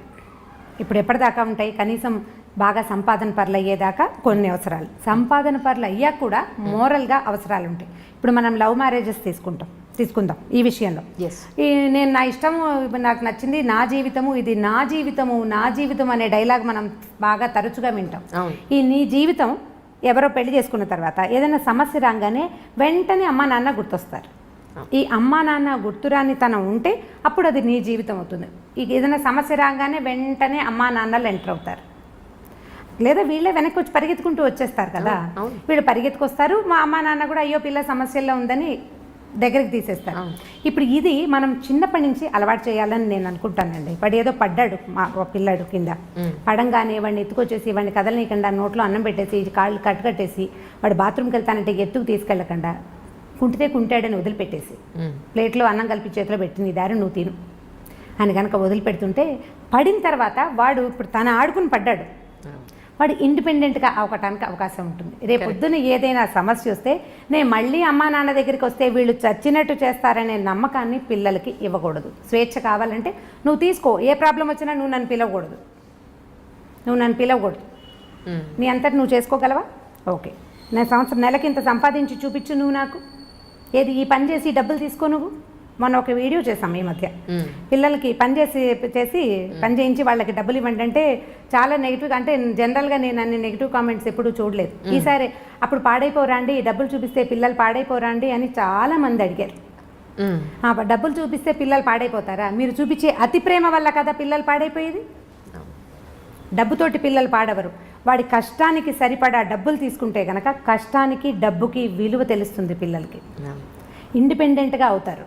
మనం ఏం చేస్తున్నాము, వాళ్ళకేమో ఈ రకరకాలు చూపించేసరికల్లా వాడు స్వేచ్ఛ కావాలని కోరుకుంటాడు, కానీ అవసరం వచ్చినప్పుడల్లా అమ్మా నాన్న మీద డిపెండ్ అవ్వచ్చు అనే ప్రాక్టీస్ని మనం చిన్నప్పటి నుంచి అలవాటు చేస్తున్నాం. మిగిలిన దేశాలకి ఇండియాకి ఉన్న డిఫరెన్స్ ఏంటంటే వీళ్ళకి మోరల్గా, మన దగ్గర మోరల్ సపోర్ట్కి పేరెంట్స్ మీద డిపెండెన్సీ అనేది అసలు బై జీన్స్ తరాల వెంబడి మనకు అది ప్రాక్టీస్ అయింది. ఏదైనా కష్టం రాగానే నాన్న అనో అమ్మ అనో ఏడుస్తాం మనం. మిగిలిన దేశాల్లో కొంచెం తక్కువ ఉంది అది. వాళ్ళు ఫ్రెండ్స్ మీదో లేకపోతే వాళ్ళ మీద వాళ్ళేనో డిపెండ్ అవుతారు. గివ్ మీ సమ్ రూమ్ అంటుంటారు, చాలా సినిమాల్లో కనపడుతుంది. వాడికి స్పేస్ కావాలన్నమాట, వాడిని వదిలిపెట్టేయాలి వాడి కష్టానికి. మన దగ్గర కష్టానికి ఏముండదు, ఏదైనా కష్టం రాగానే వీళ్ళకి మనుషులే కావాల్సి వస్తారు. మనం ఆ ప్రాక్టీస్ ఇస్తున్నాం. ఈ ప్రాక్టీస్ ఇవ్వకుండా ఉండాలని నేను భావిస్తానండి. చాలా చిన్నప్పటి నుంచే 7-8 ఏళ్ల పిల్లాడు వాడి వాళ్ళ హోంవర్క్ రాయలేదు, మాట వినలేదు, టీచర్కి ఎక్స్ప్లెనేషన్ ఉత్తరం రాయమంటే నేను రాయను, నువ్వు రాసుకో లేదా నువ్వు చెప్పుకో. పిల్లాడిని టీచర్ కొడుతుంది, ఓర్చుకోండి. వాడు రెండోసారి అది చెయ్యడు. మనం ఓర్చుకోవటం ప్రాక్టీస్ చేయాలి. అప్పుడే మన పిల్లలు ఇండిపెండెంట్గా ఉంటారు. ఆటే స్వేచ్ఛ కోరుకోరు. ఏదైనా సమస్య వస్తే వాడే హ్యాండిల్ చేయాల్సి వస్తే అప్పుడు సమస్యలు రానివ్వని పందాలోకి వెళ్ళడానికి చూస్తాడు. ఇప్పుడు మనం మామూలుగా కొంచెం పెద్ద అయ్యాక తీసుకుందాం. టీనేజర్స్గా మనం కూడా ఉన్నాం కదా. అప్పుడు మనకేం ఒళ్ళు తెలియలేదు ఎవరైనాను. అంటే ఇప్పుడు ఉన్నంత స్వేచ్ఛ ఇది వరకు లేదనుకోండి. ఇప్పుడు తెలుస్తుంది. ఇప్పుడు మన పిల్లలు వచ్చాక మనం కూడా ఇలాగే చేసాము అని జ్ఞాపకం వస్తుంటుంది. మన అమ్మలు ఒకరు సపోర్ట్ చేస్తుంటారు, మా పిల్లలు ఇలా చేయలేదమ్మా అంటుంటారు. ఏ కాలానికి ఆ కాలమే, ఎప్పటిదప్పుడే. ఆ రోజుల్లో అదే ఎక్కువ. ఇప్పుడు ఈ టీనేజ్లో ఓవర్ యాక్షన్ చేసే పిల్లల్ని 1-2 రోజులు వాడికి కావాల్సిన రెగ్యులర్గా మనం అందించే విషయాలు కొన్ని ఉంటాయి కదా, అవి అందించకుండా వదిలిపెట్టేయండి. ఓకే, ఇది ఒక సొల్యూషన్ కింద వాడుకోండి. అయితే పిడికి బియ్యానికి ఒకే మంత్రంలాగా అన్నిటికీ ఇదే చేయకూడదు. ఓకే, అన్నిటికీ కాదు. టీనేజ్ పిల్లాడు అంటే 16 ఏళ్ళు 18 ఏళ్ళు అనుకోండి, వాడికి మార్నింగ్ ఎవరో ఒకళ్ళు నిద్ర లేపాలి, కాఫీయో టీయో పాలో ఎవరో ఒకళ్ళు ఇవ్వాలి. వాడంతటి వాడు ఏం చెయ్యడు. వాడి బట్టలు ఇస్త్రీలో ఉండాలి, లేకపోతే వాడి షూస్కి సాక్స్కి అంటే లంగర్ అందదు కదా, అవి ఎక్కడో ఇవి ఎక్కడో ఉంటాయి. ఆ రెండింటిని సింక్రనైజ్డ్గా తల్లులు పెడుతుంటారు సాధారణంగా. ఈ సింక్రనైజేషన్లో అవి చెయ్యొద్దు. చేయకుండా వాడే వెతుక్కుని, వాడే తీసుకుని, వాడే టవల్ ఆరేసుకుని, వాడే టవల్ తీసుకుని ఇలాంటి పనులు కొద్ది రోజులు కనుక చేయనిస్తే కొంత బుద్ధి వస్తుంది. ఇది నాకు ప్రాక్టికల్గా తెలుసు. యూనివర్సిటీకి వెళ్ళకముందు, ఖరగ్పూర్ వెళ్ళకముందు మా అబ్బాయికి వెళ్ళి 2 ఏళ్ళ తర్వాత మా అబ్బాయికి చాలా డిఫరెన్స్ ఉంది. ఎంత డిఫరెన్స్ అంటే హస్తిమశకాంతరాన్ని నేను గమనించాను. నేను ఎక్కడైనా కూర్చుంటే మంచినీళ్ళు అమ్మ నువ్వు లేవకు నేనే తీసుకుంటాను. అంతకుముందు అమ్మ మంచినీళ్ళు, అమ్మ అమ్మ అమ్మ అమ్మ ఇక అమ్మ పాటకి అంతులేని పాటగా ఉండేది. దానికి అంత వచ్చింది. నువ్వు లేవకలేదు, తలుపు కొట్టినా వాడు అన్నం తింటూ లేచి తలుపు తీయటానికి రెడీ అయిపోతున్నాడు. సో డిఫరెన్స్ ఖచ్చితంగా వస్తుంది. వాడే చేసుకోవాల్సి వస్తే వాళ్ళకి కొంత జ్ఞానం వస్తుందండి. మన దగ్గర ఉన్న పిల్లల్ని మీరు ఇలా చేసి చూడండి. ఈ పని మనం 9 ఏళ్ల పిల్లలకి దగ్గర నుంచి స్టార్ట్ చేయొచ్చు. 9 లోపల డిపెండెన్సీ ఉంటుంది. చిన్న పిల్లలు 9 నుంచి వీళ్ళకి ప్రీ టీన్స్ మొదలైపోతాయి ఖచ్చితంగా. ఆడ మగ కూడా. ఆడపిల్లలు ఇంకా కొంచెం ముందే ఉన్నారు. ఇవాళ రేపు పాత రోజుల్లో 14 వస్తే గానీ ప్యూబర్టీ అంటే టీన్స్ ఎఫెక్ట్ తెలిసేది కాదు. ఇప్పుడు చాలా ఎఫెక్టివ్ చాలా ఎర్లీగా వస్తున్నాయి బికాజ్ ఆఫ్ సోషల్ మీడియా. ఖచ్చితంగా ఇప్పుడు మన పిల్లలు చూడరు. మా పిల్లలకి ఫోన్ ఇవ్వమండి అంటారు. ఫోన్ ఇవ్వరు మీరు, దాని ఫ్రెండ్స్ చూస్తారు కదా. మాత్రం బయట దొరకదా ఏంటి? దొరుకుతుంది. రెండోది ఏంటంటే మన ఫుడ్ కూడా, ఆహారం వల్ల కూడా ఈ ప్రీటీన్స్ అవ్వడానికి ఖచ్చితంగా ఆహారం చాలా పెద్ద పాత్ర వహిస్తుంది. మనం రకరకాలు తింటున్నాం. ఇప్పుడు దేంట్లో నుంచి మనం బయటపడగలుగుతాం? ఇదేంటంటే మనం గొంగట్లో కూర్చొని పెరుగన్నం తింటున్నట్టే. గొంగట్లో కూర్చొని పెరుగు అన్నం తింటాం. వెంట్రుకలు వచ్చినాయి ఏరుకుంటే ఇట్లా ముద్దకి 100 వెంట్రుకలు వస్తాయి.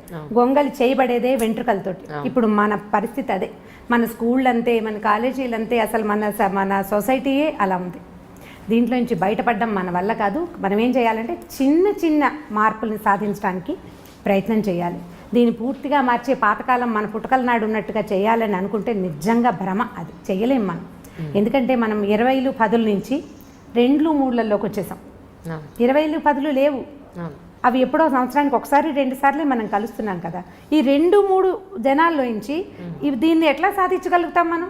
ఒక మంచి మాట చెప్పేవాళ్ళు లేరు. ఇంకా మీరు ఈ మాట మీరు అడగండి అని నేను చెప్తున్నాను. కొన్ని ఇళ్లలో ఉన్న పెద్దవాళ్ళు పిల్లలకి ఏ రకంగానూ హెల్ప్ చేయట్లేదని ఎన్ని కంప్లైంట్లు ఉంటాయో. అవును, నేను ప్రతిసారి ఇంట్లో పెద్దవాళ్ళు ఉంటే అని చెప్పగానే మా ఫ్రెండ్ ఒకరు ఫోన్ చేశారు, మీరు ఈ డైలాగ్ చెప్పొద్దు రమ్మగారు, నాకు ఇష్టం లేదు ఇలా మీరు చెప్తుంటే. ఏంటంటే మా అత్తగారు ఉన్నారు, ఆవిడ ఏమీ చెయ్యరు. ఆవిడ ఏదో రామాయణం భారతం చదువుకుంటారట. ఆవిడ దారిని ఆవిడ చదువుకుంటారు. ఆవిడే చదువుకుంటారు కానీ ఒక్క మాట చెప్పరు. పిల్లలకు ఒక్క మంచి మాట చెప్పరు. ఆవిడ పుణ్యం పురుషార్థం అని డైలాగ్ ఒకటి ఉంటుంది. ఆవిడ పుణ్య పురుషార్థాలకే ట్రై చేస్తున్నారు కానీ పిల్లలకి ఏం చెప్పట్లేదు. ఆవిడ ఏవో వింటూ ఉంటారు. ఆవిడ వింటూ ఉండగా మనవడు ఆ చాగంటి వారిదో ఎవరివో కొన్ని విన్నాడనమాట. అలా వాడికి తెలిసినాయి తప్ప వాళ్ళ నాయనమ్మ వాడికి ఏం చెప్పలేదు. పెద్దవాళ్ళు ఉండటం వల్ల పెద్ద ఉపయోగం లేదండి.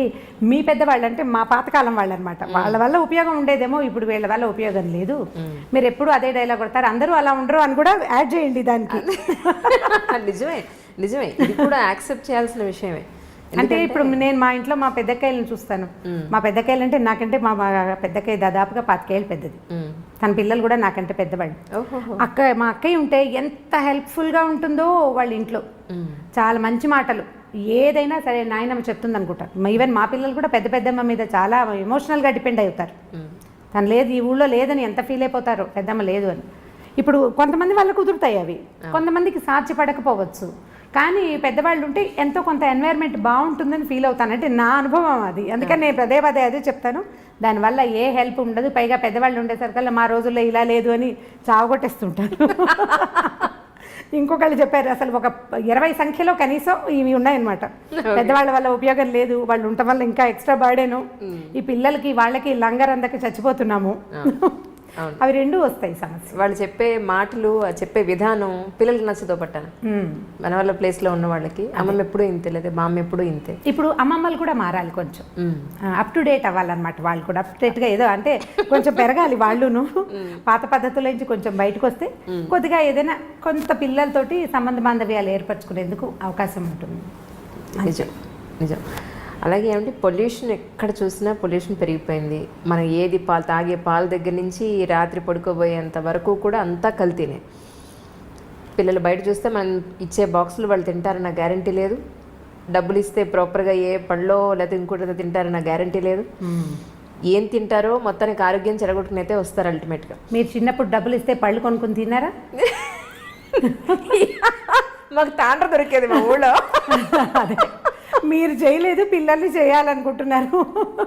సో వాళ్ళ హెల్త్ విషయంలో ఎలా ఉంటే బాగుంటుంది అనేది కొంచెం ప్లాస్టిక్ని తగ్గించుకోవాలి మనమే ఇంట్లో. ప్లాస్టిక్ని తగ్గించుకోవటము మనం అంటే ఈ ప్రశ్నలన్నిటికీ మూలాలే ఉన్నాయండి. ప్రతిదానికి ఏ క్వశ్చన్ అడిగినా ఇది మనం మొదలుపెట్టింది మనమేనని ఆన్సర్ వచ్చేలాగా ఉంటుంది. మనం మొదట మానవుడు నిప్పు కనిపెట్టాడు కదా, అగ్ని కనిపెట్టారు. అగ్నితోటి ప్రమాదం ఉంటుందని కూడా తెలుసుకున్నాడు. హ్యాండిల్ విత్ కేర్ కదా. ఇప్పుడు తర్వాత కనిపెట్టిన ప్రతి వస్తువు, మన జీవన సౌలభ్యానికి వాడుకునే ప్రతి విషయము హ్యాండిల్ విత్ కేర్గానే ఉంది. మొదట పొయ్యి పెట్టుకునేవాళ్ళం, ఆ పొయ్యిలు అంటుకుని ఎప్పుడు ఇళ్ళు తగలపడిపోతుండే. మన చిన్నప్పుడు కూడా అగ్ని ప్రమాదాలు చూసేవాళ్ళం. గ్యాస్ స్టవ్ కనిపెట్టారు. బయోగ్యాస్ వల్ల అంత ప్రమాదం కొంచెం తక్కువ, ఎందుకంటే ఎక్కువ ఫ్లో ఉండదు కాబట్టి. కాల్ గ్యాస్ ఎంత సులువు, మొత్తం దేశమంతా కాల్ గ్యాస్ అందించేసాం. దాంతో ప్రమాదాలు ఎంత ఎక్కువ ఉన్నాయి. ఇప్పుడు కారు, బైక్, స్కూటరు, మీరు ఏది పట్టుకోండి అవన్నిటికీ మనకి జీవితం ఎంత సులువైందో వాటితోటి అంత ప్రమాదభూయిష్టంగానే ఉంది. మన సెల్ ఫోన్లు, ఇదివరకు ఎక్కడున్నామో ఎప్పుడో ఒక ల్యాండ్లైన్ ఫోన్ చేస్తే ఒక రకంగా తెలిసేది. ఇప్పుడు అనుక్షణము మనం ఎక్కడున్నామో మనం తెలియజేస్తున్నాము, లేదా అదే తెలుసుకుంటుంది. దాని రేడియేషన్ వల్ల ఎన్ని రకాల సమస్యలు వస్తున్నాయో, సెల్ టవర్ల వల్ల రేడియేషన్లు, దానివల్ల క్యాన్సర్లు, ఇదివరకు ఇన్ని లేవు. ఇప్పుడు మనం ఎక్కడ మానేసుకోవాలి? దేవి మానాలి? మనం ఏవేవి మానగలుగుతాము?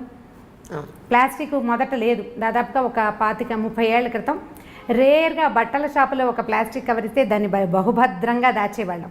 35 ఏళ్ల నాడు మా బందర్లో దోర గ్లాస్ అనే షాప్ ఉండేది. వాళ్ళ దగ్గర బ్రౌన్ పేపర్ తోటి బట్టలు బ్రౌన్ పేపర్ కవర్లలో పెట్టేవాళ్ళు. అది వీడు పేపర్ కవర్ పెడతాడు, ఇవి చిరిగిపోతాయి అని మా అక్క ఎప్పుడు విసుకుంటూ ఉండేది. తర్వాత ప్లాస్టిక్ కవర్లతో ఇది హాయిగా ఉందనిపించేది. ఈ హాయి అంత హాయి కాదని, తర్వాత కాలంలో అది మనని కబళించేస్తుందని మనకు ఆనాడు తెలీదు. నిజం. ఇప్పుడు అది ఎట్లా అయింది? ప్లాస్టిక్ ఇక వామనావతారం లాగా ఎక్కడ పడితే అక్కడ త్రివిక్రమావతారం తాల్చేస్తుంది ప్లాస్టిక్. ప్రతి చోట ఉంది కదా, భూమి ఆకాశాలు పట్టకుండా అయిపోయింది. ఏది మనం తీయలేం మన జీవితాల్లో నుంచి. కాబట్టి చిన్న చిన్న విషయాల్లో కనీసం మనం పొల్యూషన్ని తప్పించుకోగలిగితే ప్రయత్నం చేయటమే, అంతకంటే మనం ఏం చేయలేము. ఇందులో నుంచి బయటపడడం మన వల్ల కాదు. సేమ్ గొంగళి పెరుగన్నమే చెప్పుకోవాలి ఇక్కడ కూడా. పొల్యూషన్ నుంచి తప్పించుకోవడానికి ఈజీ మార్గాలు, ఒక కార్లో ఒక మనిషి కాకుండా 3-4 పూల్ చేయటం, నడవగలిగే దూరాలకి బళ్ళు తీయకుండా నడిచి వెళ్ళటం, లిఫ్ట్లు అవి వాడకుండా ఉండటం, అవన్నీ కూడా ఇప్పుడు ఇండివిజువల్ థింగ్స్. ఇవి సొసైటీకి ఉపయోగపడతాయి.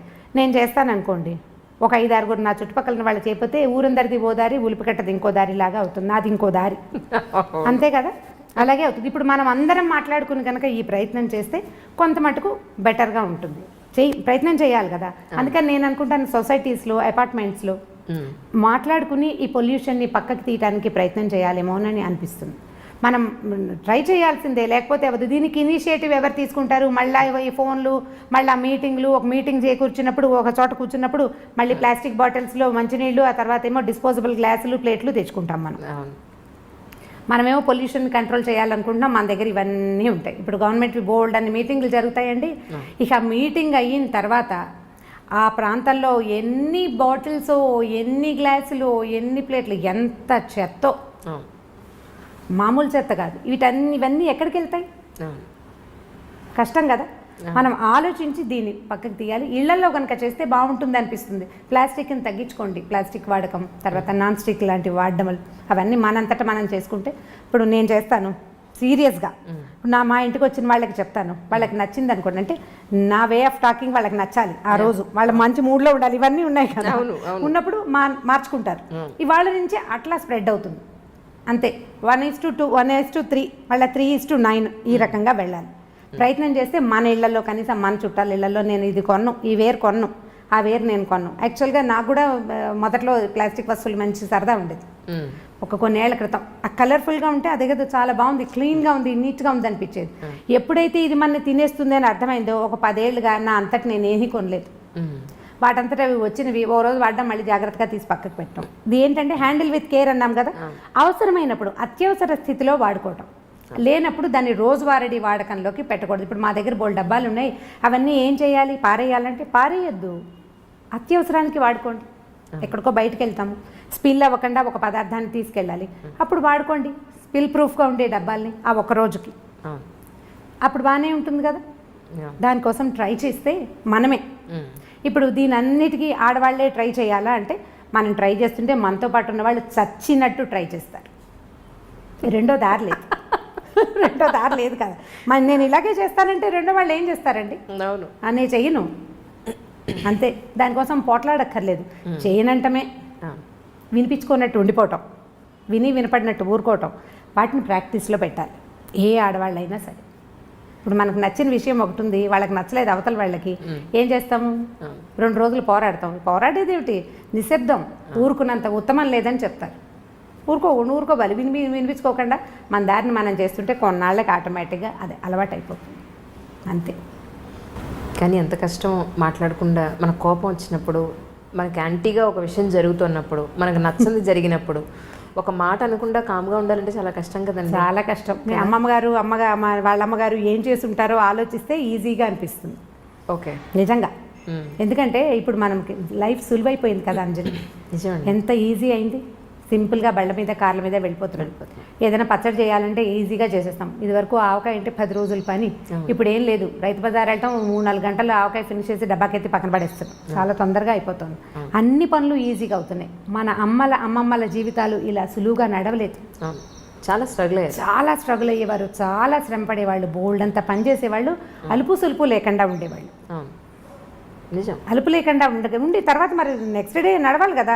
ఈ ఒక రోజుతోటి అయిపోలేదు కదా. ఇవాళ బాగా అలసిపోయామంటే మనమైతే 2 గంటలు ఎక్స్ట్రా పడుకుంటున్నాం. పాత రోజుల్లో పడుకుందుకు అవకాశాలు కూడా ఉండేవి కాదు. మంచం ఎత్తేయాలి తెల్లారకుండానే. ఇప్పటి పరిస్థితులు కావు కదా.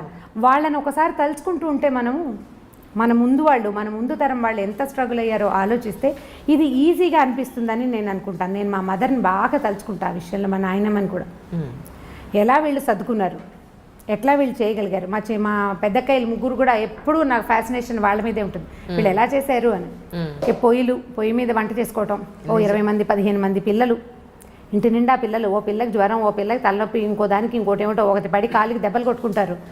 ఇంతమందిని హ్యాండిల్ చేస్తూ నిజము హ్యాండిల్ చేస్తూ అసలు ఇల్లు పెద్ద పెద్ద ఇల్లు, బాత్రూములు ఎక్కడో బాత్రూములు. అవును, ఇప్పుడు బెడ్రూమ్లో ఉండేవి కాదు కదా. బెడ్రూమ్ ఏంటి అసలు ఇంటికి దగ్గర కాదు. ఇల్లు ఎక్కడో, బాత్రూమ్ ఎక్కడో బాత్రూమ్. ఎంత అవస్థగా ఉండేదో, ఎంత కష్టపడేవాళ్ళు. వాళ్ళు ఎలా చేయగలిగారు?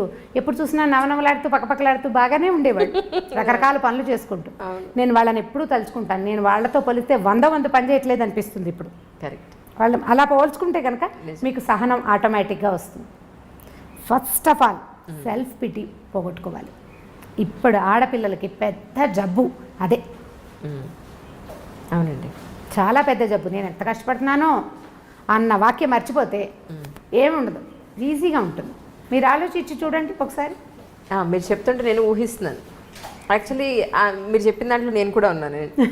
ఇంత చేస్తాను, వీళ్ళెవరికి బుద్ధి జ్ఞానం లేదు, ఒకళ్ళు చేసి చావట్లేదనే ఒక ఫీలింగ్లోనే మొదట్లో ఉద్యోగాలు తీసుకునే కొత్తలో జాబ్ సరదాగా మొదలు పెడతారు. చదువుకున్నాం, ట్రై చేసాం, జాబ్ వచ్చింది.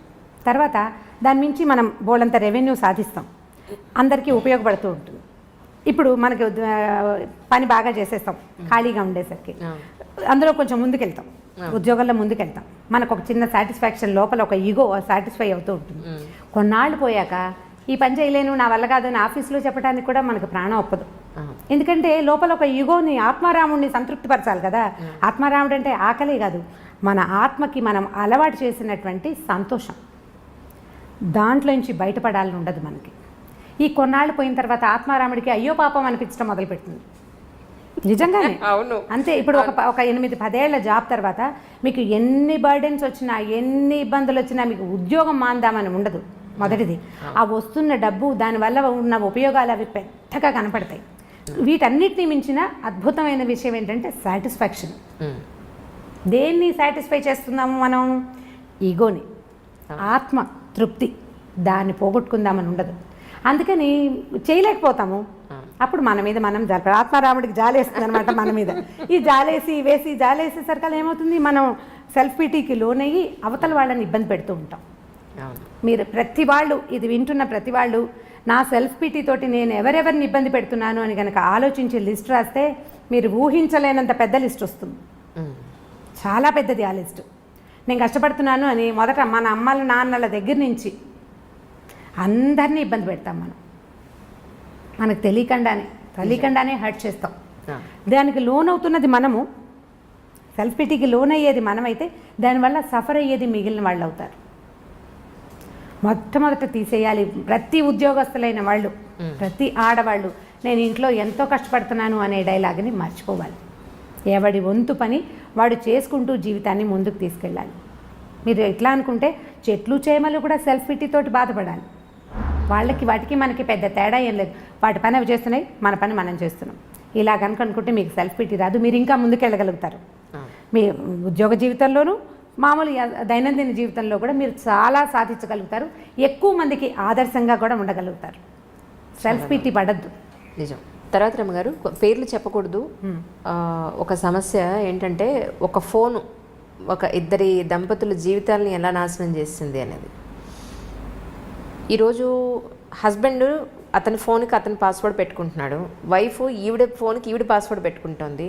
నేను అడిగింది ఏంటి అంటే వాళ్ళని, మీకు ఏ రహస్యాలు లేనప్పుడు మీ ఫ్యామిలీ అంటే మీ హస్బెండ్ దగ్గర మీ వైఫ్ దగ్గర మీరు ఎందుకంత రహస్యంగా ఉండడం? మీరు ఏ మిస్టేక్ చేయనప్పుడు పాస్వర్డ్లు ఎందుకు? ఆవిడ గురించి మీకు మొత్తం తెలిసి మీ గురించి ఆవిడకి మొత్తం తెలిసినప్పుడు పాస్వర్డ్లు ఎందుకు అని అన్నాను. లేదు మాకుండే సమస్యలేవో మాకుంటాయన్నారు. అలాంటప్పుడు నిజంగా ఒక అమ్మాయి ఇల్లు దాటి 4 గోడలు దాటి గడప దాటి బయట ఉద్యోగానికి పెడుతుంది అంటే ఎన్నో రకాలైన హెరాస్మెంట్స్ని మోగగా భరిస్తూ చేస్తూ ఉంటుంది. ఇది నిజం. అది తల్లికి చెప్పుకోలేకపోవచ్చు, హస్బెండ్కి చెప్పుకోలేకపోవచ్చు కూడా. కొన్ని భరించి, కొన్ని ఒక్కొక్కసారి భరించి రివర్స్ అయ్యి, లేదా చాలా జరుగుతూ ఉంటాయి బయట. ఇవన్నీ కూడా ఇంటి వరకు రావు, ఆ అమ్మాయి మనసులోనే ఉండిపోతాయి. ఇలాంటి ఇష్యూస్ ఏమన్నా బయటపడతాయేమో అని అమ్మాయి ఏమన్నా కొంత సంకోచించచ్చేమో, కానీ అబ్బాయిల విషయాల్లో ఎస్పెషల్లీ హస్బెండ్స్ తండ్రుల విషయాల్లో అంత సీక్రెసీ మెయింటైన్ చేసేది ఏముంటుంది? ఇలా చేయడం కరెక్టా? ఒక ఫోన్ ఇద్దరి జీవితాలు నాశనం చేస్తుంది అంజలి, ఈ విషయంలో ఎలా చేస్తే బాగుంటుంది అని అడగమన్నారు. ఫోన్లు అంటే మూలాలకు వెళ్ళాలి కదా మనం. ఇది ఇప్పుడు ఇదివరకటి ఇంత అవకాశాలు లేవు కదా అంజలి. ఇప్పుడు వర్క్ చేస్తారు, వర్క్ ప్లేస్లో రకరకాల స్నేహాలు ఉంటాయి. ఇళ్లల్లో కంటే ఆఫీసుల్లో హెచ్చుగా స్పెండ్ చేస్తున్నారు, ఆడగాని మొగగాని. ఇంటికి వచ్చాక ఏం చేస్తాము, రాత్రి 9కి ఇల్లు చేరితే ఏదో అన్న తిండి తింటారు, ఒక అరగంట 2 గంట ఏదైనా అప్పుడు కూడా ఫోన్లో ల్యాప్టాప్లో తెరిచి ఏదో ఆఫీస్ పనో ఇంకోటో చేస్తారు, పడుకుంటారు. తెల్లారులు వచ్చేసరికల్లా ఎవరి పరుగు వాళ్ళదే. ఇప్పుడు సంసార జీవితాలు అతి చిన్నవిగాను, ఉద్యోగ జీవితాలు అతి పెద్దవిగాను ఉన్నాయి. వీళ్ళకి రకరకాల స్నేహాలు, రకరకాల ప్రలోభాలు, రకరకాల ఆకర్షణలు. ఇప్పుడు ప్రతివాడు అందులోంచి బయటపడి దాన్ని దగ్గరికి రానివ్వకుండా చేసి కంట్రోల్ చేసుకోగలిగే అవకాశం అందరికీ ఉండదు. ఎవడి ప్రలోభం వాడిది. ఇప్పుడు వీక్ మూమెంట్స్ అనేవి ఇదివరకు పాత రోజులైతే జీవితానికి 1-2 ఉండేవి. ఇప్పుడు ఎవ్రీడే ఒక వీక్ మూమెంట్ ఉంటుంది, ప్రతిరోజు ఏదో ఒక వీక్ మూమెంట్ ఉంటుంది. ఎందుకంటే వీడిని పట్టి లాగేవి వెనకాల పట్టుకోగలిగే బంధాలు కొంచెం తక్కువ అవుతున్నాయని అనిపిస్తుంది. మానసికంగా లేవు. మానసికమైన బంధాలు దృఢత్వం లేకపోవటం వల్ల వీళ్ళు ప్రలోభపడడానికి హెచ్చుగా అవకాశం కనిపిస్తోంది ఇప్పుడు ఆడవాళ్ళు మగవాళ్ళు కూడా. ఇందులో మగవాళ్ళు ఇలా చేస్తున్నారు ఆడవాళ్ళు చేయటం లేదని మీరు అనుకోకండి. నేను ఫెమినిజంకి నేను బాగా వ్యతిరేకిని. ఎందుకంటే ఇప్పుడు ఆడవాళ్ళు ఏం చేయట్లేదు, ప్రతిసారి ఆడవాళ్ళే విక్టిమ్స్గా లేరు. ఏం లేరు. మన పేపర్ తెరిస్తే ఇప్పుడు వాళ్ళు దుర్మార్గులుగానే కనిపిస్తున్నారు, వీళ్ళు దుర్మార్గులుగానే కనిపిస్తున్నారు. సొంత పిల్లల్ని చంపేస్తున్న వాళ్ళు, పాముల్లాగా పెట్టిన గుడ్లని మింగేసేవాళ్ళు ఎంతమంది ఉన్నారు. మంచి అటు ఇటు కూడా ఉంది, చెడు కూడా ఉంది. ఇది వరకు కొద్దిగా తక్కువ ఉండేది పాత రోజుల్లో. ఇప్పుడు విశృంఖలత పెరిగింది. పిల్లలే కాదు పెద్దవాళ్ళు కూడా దీనికి ఏమి అతీతులు కాదు. ఇప్పుడు ఇలాంటివి మీరు చెప్పినట్టు ఫోన్ కనుక మధ్యలో ఉంటే ఈ బంధాన్ని బలపరచుకోవడానికి మనం ఏదైనా ట్రై చేయాలి. ఇప్పుడు గొడవ వచ్చింది ఏదో ఫోన్ వల్లే అనుకుందాము, సెపరేషన్కి దారి తీస్తుంది ఇది. అవును, ఫోన్ని సెపరేట్ అవుతావు, తర్వాత ఏం చేస్తావు? ఈ ప్రలోభం లేని మనుషులు ఉన్నారా ఇప్పుడు లోకంలో? లేరు కదా. సో దీన్ని తెలుసుకుని వదిలిపెట్టేయండి, దాన్ని వదిలించడానికి ప్రయత్నం చేయండి, మాట్లాడుకోండి. మాట్లాడాల్సిందే తప్పిస్తే రెండో దారి లేదు. ఇప్పుడు దీనికి ఎన్ని రకాల కారణాలు ఉంటాయో. వీళ్ళిద్దరికీ ఫ్రెండ్షిప్ సరైనది లేకపోవటం, వైఫ్ అండ్ హస్బెండ్కి సరైన సెన్సిటివిటీ, సాన్నిహిత్యం లేకపోవటం. ఫ్రెండ్షిప్ ఉండటం వేరు, సాన్నిహిత్యం ఉండటం వేరు కదా. భార్యాభర్త ఓన్లీ ఫ్రెండ్స్గా ఉండరు, సన్నిహితంగా ఉంటేనే మన మధ్య బంధం బలపడేందుకు అవకాశం ఉంటుంది. ఇప్పుడు ఇది కూడా తక్కువగా ఉంది. మధ్యలో పిల్లలు, లేకపోతే ఉద్యోగాలు, అది కూడా కాకపోతే ఈగోస్ రకరకాలు. వాళ్ళకో రకం వీళ్ళకో రకం. ఇద్దరు ఒకే ప్రొఫెషన్లో ఉంటే ఓ రకము, చెరుకో ప్రొఫెషన్లో ఉంటే ఇంకో రకము. సంపాదనల్లో హెచ్చుతగ్గులు, తారతమ్యాలు. వాటి వల్ల ఏమవుతుంది, మనం మనుషులము, కలిసి ఉండటానికి పెళ్లి చేసుకున్నాము, కలిసి ముందుకెళ్దాము అనే అవగాహన ఉండటం లేదు ఆడమగకి కూడా. ఎంతసేపు నేను అనేదానికి పెద్ద పీట వేస్తున్నాం. పాత రోజుల్లో కుటుంబం అంటే మేము మా వాళ్ళు అనేవాళ్ళం కదా. ఒక గుంపు, చిన్న చిన్న గుంపులుగా ఉండేవాళ్ళం. ఈ గుంపు మనము అనేది ఉండేది. క్రమంగా నేను, నా భార్య, నా పిల్లలు వచ్చింది. పెద్ద గుంపు నుంచి చిన్న చిన్న గుంపులు విడిపోయాం మనం. ఓ భర్త, భార్య, భర్త, ఓ 10 మంది పిల్లలు అనుకోండి. ఈ 10 మంది పిల్లల్లో మళ్ళీ సెపరేషన్ వచ్చింది. ఒక భార్య, ఓ భర్త, 1 or 2 పిల్లలు, నేను, నా పెళ్ళాము, నా పిల్లలు. ఇప్పుడు ఇది కూడా పోయి నేను అనేది వచ్చేసింది. అవును, నేను ఒక్కడనే కాను, నాతో పాటు ఓ భార్య ఉంది, ఓ 2 పిల్లలు ఉన్నారు. మేమిద్దరం కొట్టుకుంటే వీళ్ళ మీద ఎటువంటి ఇది వస్తుంది అనేది మగ కానీ ఆడ కానీ ఖచ్చితంగా మనం ఆలోచించాలి. పోనీ నువ్వేదో ప్రలోభపడ్డావు, నీకేదో స్నేహాలు ఉన్నాయి, ఏవో ఆకర్షణలు ఉన్నాయి, వీటి వల్ల సంసార జీవితం ఇబ్బందుల్లో పడితే పిల్లలతో పాటు మన పేరెంట్స్, ఆ అమ్మాయి పేరెంట్స్ వీళ్ళు కూడా ఇబ్బంది పడతారు అనే ఆలోచనలు కొంచెం తక్కువగా ఉంటున్నాయి. ప్రధానమైనది ఏంటంటే నేను అనే దానికి పెద్దపీట వేయటం మనం మానేయాలి. ఎవరైనా సరే కొద్దిగా సెల్ఫ్ తగ్గించుకోవాలి. ఒకవేళ అవతల వాళ్ళలో చిన్న తప్పు మనం కనిపెట్టామనుకుందాం, మీరు క్షమిస్తారా అని నన్ను అడగండి. కొంత క్షమించాలి. కొంత క్షమాగుణం కనుక మనం అలవర్చుకుంటే ఏదో చిన్న పొన్న తప్పుని లెట్ గో చేయటం నేర్చుకోండి. ఒక చిన్న తప్పు దీన్ని రిపీట్ చేయొద్దు. మరి ఇప్పుడు మన పిల్లాడు అనుకోండి, మన కొడుకు లేదా మన కూతురు ఏదో పొరపాటు చేస్తారు, ఓ 2 చెంపకాయలు కొట్టి ఏదో తిట్టి ఒక పూట మనం కూడా అన్నం తింటాం మానేసి యథాశక్తి ఏడ్చి ఏం చేస్తాం, పిల్లని వెళ్ళిపో మా ఇంట్లో నుంచి అంటామా? అనం కదా, సర్దు కూరుకుంటాం. దాన్ని బ్రెయిన్లో ఒక పక్కన ఎక్కడో చుక్కలాగా పెట్టుకుంటాం, దాన్ని దాచిపెడతాం. నలుగురు ముందు మా అబ్బాయి ఇలా చేశాడని చెప్తారా మీరు? చెప్పరు, దాచిపెడతారు. మీరు అలాంటి క్షమాగుణం ఆడ మగ అలవర్చుకుంటే కనుక కొంచెం పర్వాలేదేమో అని అనిపిస్తుంది. నీకు తెలిస్తే చాలా ఆగట్లేదు, ఉద్వేగం కష్టంగా ఉంది లోపల, వీడు నన్ను చీట్ చేశాడు లేదా ఇది నన్ను చీట్ చేసిందని మీకు అనిపిస్తోంది కష్టం కడుపులో. దాన్ని ఎవరితోటైనా క్లోజ్ ఫ్రెండ్స్ తోటి, ఆ ఫ్రెండ్షిప్ ఎలా ఉండాలి, నూతులోకి రాయి వేస్తే రాయి నిదానంగా వెళ్ళిపోతుంది అడుగుకి, అలా కూడా రాదు పైకి. అలాంటి స్నేహం ఎవరితోటి ఉందో వాళ్ళతోటి షేర్ చేసుకోండి. ఎంత కష్టమో ఈరోజు అలాంటి స్నేహం, చాలా కష్టం, చాలా కష్టం. మనం ఒక మాట చెప్తే దానికి చిలవలు పలవలు చేసేసి దానికి మసాలా యాడ్ చేసి మళ్ళీ ఎక్కడెక్కడి నుంచో మళ్ళీ తిరిగి మనకే వస్తుంది. అవును, మనం చెప్పిన ఒక సెంటెన్స్ 100 రకాల సెంటెన్సులుగా మన దగ్గరకు వస్తుంది. అవును, దీనికి ప్రయత్నం చేసి చూడండి. ఒకసారి లెట్ గో చేయటం వల్ల, క్షమించటం వల్ల మీకు లైఫ్ ఈజీ అవుతుంది. ఈ సమస్యలు వస్తున్నాయి, ఉన్నాయి, ఇంటింటా ఉన్నాయి. ఏదో 10 ఇళ్ళకి ఒకటి కాకుండా ఆల్టర్నేట్ ఇళ్లలో కూడా కనిపిస్తుంది. ఎవరిని కదిపినా ప్రతిసారి ఇవి ఉంటూనే ఉంటాయి. కొన్ని సంసారాలు అవి ఉన్నా కూడా వాళ్ళు సజావుగా పోతున్నారంటే మనకేమనిపిస్తుంది అంటే లేటెస్ట్ భావజాలంతో అంటే ఈ తరపు భావజాలానికి నేనైతే ఇలా చేయను, వాడు నన్ను మోసం చేస్తే వాడిని తీసి అవతల పారేయాలి. ఎంతమందిని తీసి పారేయగలం మనం కదా?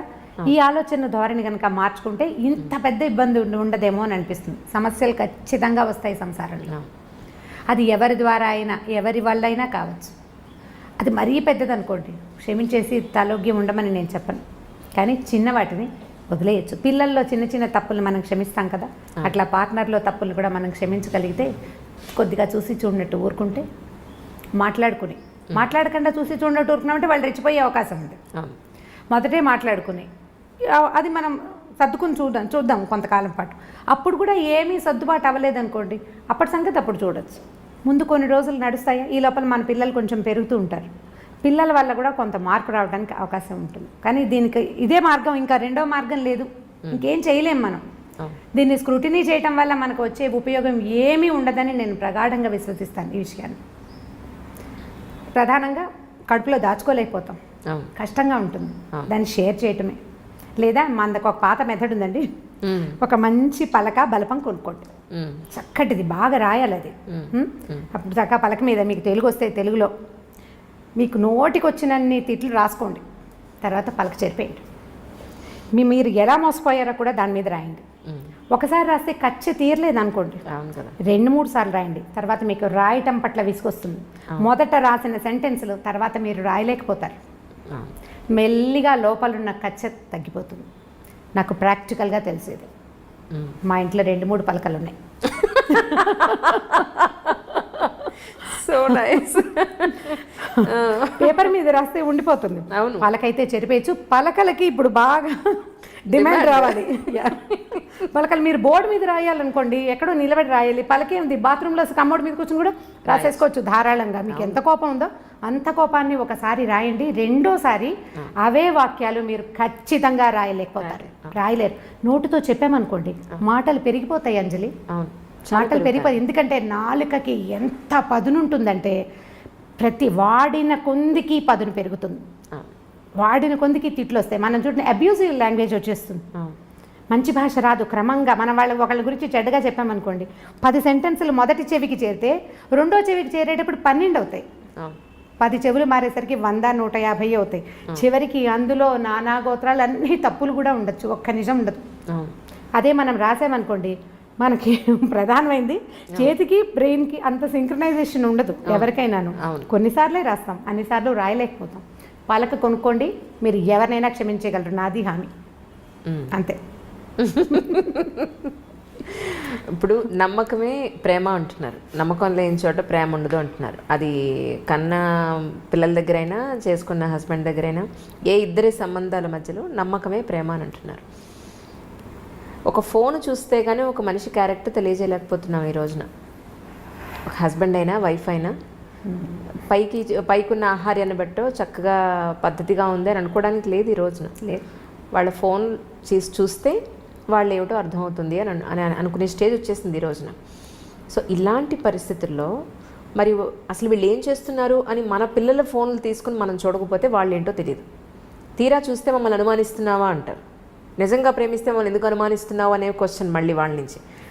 తల్లిగా వైఫ్గా మన భర్త ఏం చేస్తున్నాడు అనేది ఒక ఐవేస్ చూడకుండా, మన పిల్లలు ఏం చేస్తున్నారు అనేది ఒక ఐవేస్ చూడకుండా, అనుమానం అని కాదు, మన జీవితం మన పిల్లలు జాగ్రత్త అనేది ప్రతి విషయంలోనూ ఉండాలి. ఒక వస్తువు కొనేటప్పుడే ఈ వస్తువుని ఎలా తోమితే దీని 10 కాలాల పాటు మన దగ్గర ఉంటుంది, ఎక్కడ పెడితే ఇది పగిలిపోకుండా ఉంటుంది అనేది ఆలోచించినప్పుడు మన కన్న పిల్లల్ని జాగ్రత్తగా చూసుకోవడం, మళ్ళీ పద్ధతిగా పెంచి వాళ్ళని ఒక అమ్మాయి అయితే ఒక చేతిలోనో అబ్బాయి అయితే పద్ధతిగా పెంచాలను అనుకుంటాం, ప్రతి తల్లిదండ్రులు అనుకుంటాం. అలాగే హస్బెండ్ విషయంలో ఏం జరుగుతుందో ఒకసారి చూద్దాం అనే దాంట్లో తప్ప మీ ఉద్దేశ ప్రకారం చూస్తేనే కదా తెలుస్తున్నాయి, తెలిసినప్పుడే కదా మనం ఏదైనా కంట్రోల్ చేయగలం. చూడడమే తప్పంటే చూడడం తప్పు అంటే దాన్ని ఇంకా పూర్తిగా చేసినా కూడా దాన్ని యాక్సెప్ట్ చేసేసి ఉండమని మీరు చెప్పడం. దీని ఆన్సర్ మీరే చెప్పారు. ఒక వస్తువు కొనేటప్పుడు మనం చూస్తాం, కదా, అన్ని విధాలా కనుక్కుంటాం. పైగా ఇప్పుడు నెట్లో అయితే మనం ఎన్ని స్టార్స్ వచ్చినాయి వాళ్ళ కామెంట్స్, దాని మీద ఏదో అంటారు కదా, రివ్యూస్ చూస్తాం. మనుషులకి రివ్యూస్ ఉంటాయా? పైగా వస్తువు ఏ విషయంతో తయారైంది, దేంతో తయారైంది మనకి క్లియర్గా తెలుస్తాయి. మనుషులు రకరకాల సంఘటనల ద్వారా వీళ్ళ పెంపకం జరుగుతుంది. ఒక అమ్మ నాన్న మట్టి ముద్దల్లాగా ఒక కుండను తయారు చేసినట్టు, బొమ్మను తయారు చేసినట్టు చెయ్యరు ఆ పిల్లల్ని. మనం పెంచడం మొదలు పెడతాం. ఎంత ఒక 3 ఏళ్ల దాకా ఇంచుమించుగా మనలాంటివే, మనం పెట్టిన అన్నమే, మనం పెట్టిన పెరుగన్నమే, మన వాడికి నచ్చినా నచ్చపోయినా ఏడుస్తూ చస్తూ బతుకుతూ పిల్లలు తినేస్తారు. వాడు స్కూల్కి వెళ్ళటం మొదలు పెట్టాక పక్కవాడు తెచ్చిన వెంటకాయ వేపుడు చూసి వాడు చాలా బాగుందని వాడు అది తింట మొదలు పెడతాడు. తర్వాత వాళ్ళు ప్రపంచాన్ని తెలుసుకునేది మన ద్వారా కాదు. మనం కొన్ని విలువలు, కొన్ని అలవాట్లు, చాలా డబ్బు, శ్రమ ఇస్తాం పిల్లలకి. మీరైనా అంతే, మీ అమ్మా నాన్న కూడా మీకు అలాగే చేశారు కదా. ఇప్పుడు మీరు పెరిగింది వాళ్ళ వల్లే కాదు కదా, మిగిలిన ప్రపంచం అంతా చూసి పెరిగారు. ఇప్పుడు ఈ ప్రపంచంలో నువ్వు పెరిగిన దాంట్లో ఏమేమి ఉన్నాయి అనేది మీకు ఎలా తెలుస్తుంది? వస్తువు అయితే తెలుస్తుంది, ఇందులో ఏముందో. మనుషుల్లో తెలియదు. కాబట్టి మనుషుల్ని మనుషులుగానే స్వీకరించాలి. వాడి లోపలికి వెళ్ళి ప్రతి లోతులో ఉన్నది తెలుసుకోవడానికి పుస్తకాలు కాదు కదా మనుషులు. మనం నిదానంగా తెలుసుకుంటాం. వాడి లోతు, వాడు చూపించని ఒక రహస్యం ఉందనుకోండి, భర్తలోనో భార్యలోనో, ఆ రహస్యాన్ని రహస్యంగానే మనం ఎందుకు ఉండనివ్వకూడదు? పీప్ చేయటం వల్ల, ఇప్పుడు పీప్ చేయటం వల్ల అదే కంటిన్యూ అవుతుందిగా. లేదా అడగండి. ఇప్పుడు అడగడం అంటే ఇప్పుడు ఎలా ఉంటుందంటే, ఇది ఊరికే ఒక సెంటెన్స్గా అయిపోదు అంజలి. ఇవాళ నువ్వు ఫోన్ చూసావు, భర్తది, ఒక అమ్మాయి భర్త ఫోన్ చూసింది, ఇవాళ ఒక రోజుతోటి ఆగదు, రేపు కూడా చూడాలనిపిస్తుంది. ఇవాళ మాట్లాడావు నీ ఫోన్లో, వాళ్ళు ఎవరో ఫోన్ నెంబర్లోనే నువ్వు ఎందుకు చేసావు, మాట్లాడాము, పోట్లాడుకున్నావు, సరిపోయింది. 10 రోజుల తర్వాత ఫోన్ కనపడితే బుద్ధి, చెయ్యి 2 దాని మీదకే వెళ్తాయి. అవును. ఈ చూడడం మొదలు పెడితే నువ్వు ఎప్పుడూ చూస్తూనే ఉంటావు. నువ్వు ఏం చేసి ఎంతసేపు శోధించి వాడిని నీతో ఉంచుకోవాల్సిన పని ఏమిటి? అనుక్షణం శోధిస్తున్నప్పుడు ఎందుకు వాళ్ళు నీతో ఉండటం? నువ్వు అనుక్షణం అనుమానిస్తుంటే మొదటిసారి అనుమానంగా ఉండదు, నువ్వు క్యాజువల్గా చూస్తావు, తర్వాత అది అనుమానమని అనాలి. ఇప్పుడు ఎంతసేపు అనుమానిస్తూ అతన్ని నీతోనే నువ్వు ఎందుకు ఉంచుకోవాలి? అనుమానించి, ప్రశ్నించి, పోట్లాడి, దాని మీద ఏదో ఒక రిజల్యూషన్ ఒకటి సాధించి, తర్వాత మళ్ళీ 10 రోజుల పైకి మళ్ళీ ఫోన్ కనపడంగానే మన బుద్ధి దాని మీదకే వెళ్తుంది. ఏం చేస్తున్నారో వీళ్ళు నేను లేనప్పుడు అని అనిపిస్తూ ఉంటుంది. అసలు ఈ ఆలోచనే సరైంది కాదని నేను భావిస్తాను. పిల్లల విషయం అనుకోండి, పిల్లాడు అనుకుందాం, పిల్లవాడికి ఇప్పుడు వాడు ఏం కొత్తది చేస్తున్నారో అనేది మనం తెలుసుకోవాలి. నాకు ప్రైవసీ లేదంటే నువ్వు ఏదైనా కొంప ఉంచితే నేనే పడాలి కదరా అని చెప్పచ్చు. భర్తలతోటి మనం ఆ మాట అనగలుగుతామా? అనగలుగుతాం. అతను చీపో నువ్వు నాకు వద్దంటాడు, అప్పుడు పోనీ వీడు కాదని ఇంకొని చేస్తామా? పిల్లాడిని ఎలా చేయలేమో భర్తల్ని కూడా అలాగే చేయలేకపోతాం కదా. పోనీ మారుద్దాం అనుకుందాం, ఇప్పుడు మనకు అవకాశాలు ఉన్నాయి, మార్చేద్దాం అనుకుంటాం. ఎన్ని మారుస్తాము? ప్రతివాడు మనకి గుమ్మడికాయ ఇంత ముచ్చని దొరుకుతాడా? దొరకడు కదా. సో ఇప్పుడు ఇది తప్పదు. ఇప్పుడు మనం పీప్ చేసి వాళ్ళ లోతుల్ని శోధించి వాళ్ళ లోపల ఏముందో తెలుసుకోవాలి, నేను నీ కంపానియన్ కాబట్టి నీ మొత్తం రహస్యాలు నాకు తెలియాల్సిందేనన్నది కూడా ఒక రకమైన ఈగోయిస్టిక్ ప్రవర్తనగానే అనిపిస్తుంది మనకి. ఖచ్చితంగా తెలుసుకోవాలన్న ఉద్దేశం అంత సరైంది కాదేమో అని అనిపిస్తుంది. నువ్వు తెలుసుకుని నువ్వు సాధించేది ఏమీ లేదు, నువ్వేం సాధించలేకపోతావు. బాగా తెలుసుకున్నావు, క్లియర్గా ఖచ్చితంగా తెలుసు నీకు. అంత ఖచ్చితంగా అద్దం లాంటి మనస్తత్వం కలిగిన మగవాడికి కూడా వీక్ మూమెంట్ రావచ్చు, ఎక్కడో ఒక ప్రలోభం తగలచ్చు. ఆ ప్రలోభానికి కారణం మనలాంటి ఇంకొక ఆడదే కావచ్చు, లేకపోతే ఎవరైనా మగవాళ్ళు అవ్వచ్చు, ఎవరో అవ్వచ్చు, ఫ్రెండ్స్ అవ్వచ్చు, మనం చెప్పలేకపోతాం. ఇప్పుడు ఈ వీక్ మూమెంట్స్ అనేవి మనుషుల జీవితాల్లో ఉండటం సహజమేనా? మనం ఒప్పుకోవాలి కదా దానికి. కాదు, ప్రతివాడు శ్రీరామచంద్రుడిలాగా ఉండాలా? ఏ కాలం ఇది? ఇప్పుడున్న కాలం ఏమిటి? మనం ఎక్కడున్నాం ఇప్పుడు? అసలు ఇదివరకటి పద్ధతులే ఇప్పుడు లేవు కదా. ప్రతి వాళ్ళకి ప్రలోభాలు తప్పవు. ఈ లోతులు శోధించాలి అని కనుక పెట్టుకుంటే నువ్వు శోధిస్తూనే ఉంటావు. వదిలిపెడితే నువ్వు ఈ జీవితంలో ఏదైనా సాధిస్తావు, ఇంకోటి ఏదైనా. దీన్ని నువ్వు సాధించగలిగేది సుతరాము లేదు, ఇందులో ఏమీ లేదు. కనుక్కుని మనం ప్రయోజనం ఏం లేదు. సరే, ఇప్పుడు ఒక ప్రాక్టికల్ ఒక అమ్మాయి లైఫ్ కొట్టే తెచ్చేలాగా చెప్తాను, మీకు దాని సొల్యూషన్ చెప్పండి. అలా అయితే ఆ అమ్మాయి విలేజ్ నుంచి మామూలు నార్మల్ బ్రాహ్మణ్ ఫ్యామిలీ నుంచి వచ్చి హైదరాబాద్ పెళ్లి చేసుకుని హైదరాబాద్ వచ్చింది. ఆ అమ్మాయికి 2 పిల్లలు, వైఫ్ అండ్ హస్బెండ్స్కి 2 పిల్లలు. ఒకరోజు పిల్లలు తీసుకొచ్చి అమ్మాయి మామూలు చదువుకుంటే యూట్యూబ్ తెలియదు, నెట్ తెలియదు, ఏమీ తెలియదు, అమ్మాయికి నాలెడ్జ్ లేదు. ఆ అమ్మాయి మొగుడు ఫోన్ కూడా ఒక 20 సంవత్సరాలుగా ఏం జరుగుతుందో కూడా చూడాలని కూడా తెలియనంత అమాయకురాలు. పిల్లలు తీసుకొచ్చి ఫోను, ఇదిగొమ్మ నాన్న ఇవన్నీ చూస్తున్నారు అని చెప్పి పిల్లలు తీసుకొచ్చి వాళ్ళ నాన్న ఫోన్ చూపించారు. ఇది ఏమిటి, ఎలా చూస్తారని పిల్లల దగ్గర నుంచి నేర్చుకుంది ఆ తల్లి. చూసిన తర్వాత మొగుడిని పిలిచి అడిగింది, పిల్లలు చూపిస్తున్నారు ఇలా మీరు చూస్తున్నారని, ఇవి వాళ్ళు కూడా చూస్తున్నారు, మీరు ఈరోజు ఏం చూసారు, నిన్నేం చూసారు, గత 5 ఏళ్లుగా మీరు చూసేవన్నీ పిల్లలు కూడా చూస్తున్నారు, సో ఇలా మీరు చెయ్యొద్దు అని చెప్పింది. నేను ఇలాగే చేస్తాను, నీకు ఇష్టం ఉంటే ఉండు, లేకపోతే వెళ్ళిపో అన్నాడు. మీ నీడ పిల్లల మీద కూడా పడకూడదు అని అంది. ఓకే అంటే ఆయన వన్ ఫైన్ మార్నింగ్ ఆయన తాగే ఔన్స్ గ్లాస్తో సహా తీసుకుని వెళ్ళిపోయాడు. ఈవిడికి ప్రాపర్ ఎడ్యుకేషన్ లేదు, ప్రాపర్ ప్రొఫెషన్ లేదు, 2 పిల్లలు, ఎలా బతుకుతుందని వెళ్ళిపోయాడు అతను. ఇప్పటికి 5 ఏళ్ళు అయింది. అసలు అతనికి బాధ్యత ఉందంటారా? ఎక్కడుంది బాధ్యత? లేదు కదా. మరి ఇప్పుడు అడగడమే తప్పంటున్నారు. ఫోన్ అక్కడ చూడలేదు అమ్మాయి. మరి పిల్లలు చూసి ఇప్పుడు ఎవరికి తప్పు, ఎవరి జీవితం ఇప్పుడు మట్టిలో కలిసిపోతుంది అక్కడ. ఇది పాయింట్. ఇవి కొన్ని కేసులే కదా అంట. అవును, ఇది ఇలాంటిది ఒక కేసు. అవును. ఇప్పుడు ఈ అమ్మాయికి సొల్యూషన్ ఏంటంటే పోలీస్ కేసు పెట్టడమే.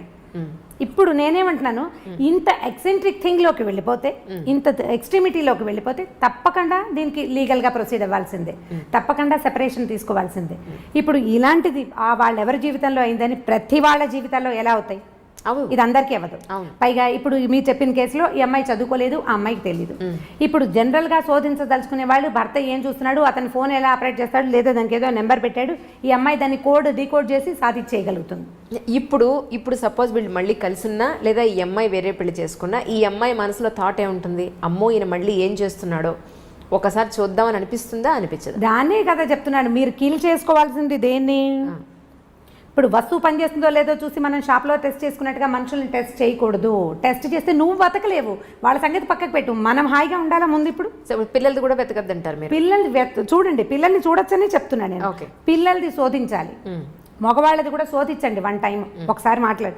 ఈ మాట్లాడుకున్న తర్వాత నీ బుద్ధిని అటువైపు వెళ్ళనివ్వకుండా ఉండే వ్యాపకం ఏదైనా మీరు పెట్టుకోవాలి. ఒకసారి కనుక మనకి లోపల అనుమానం పురుగు ప్రవేశించిందా, ఇక దాన్ని బయట పెట్టలేము. అది ఈగో ఎలాంటి పురుగో అనుమానం కూడా అలాంటిదే.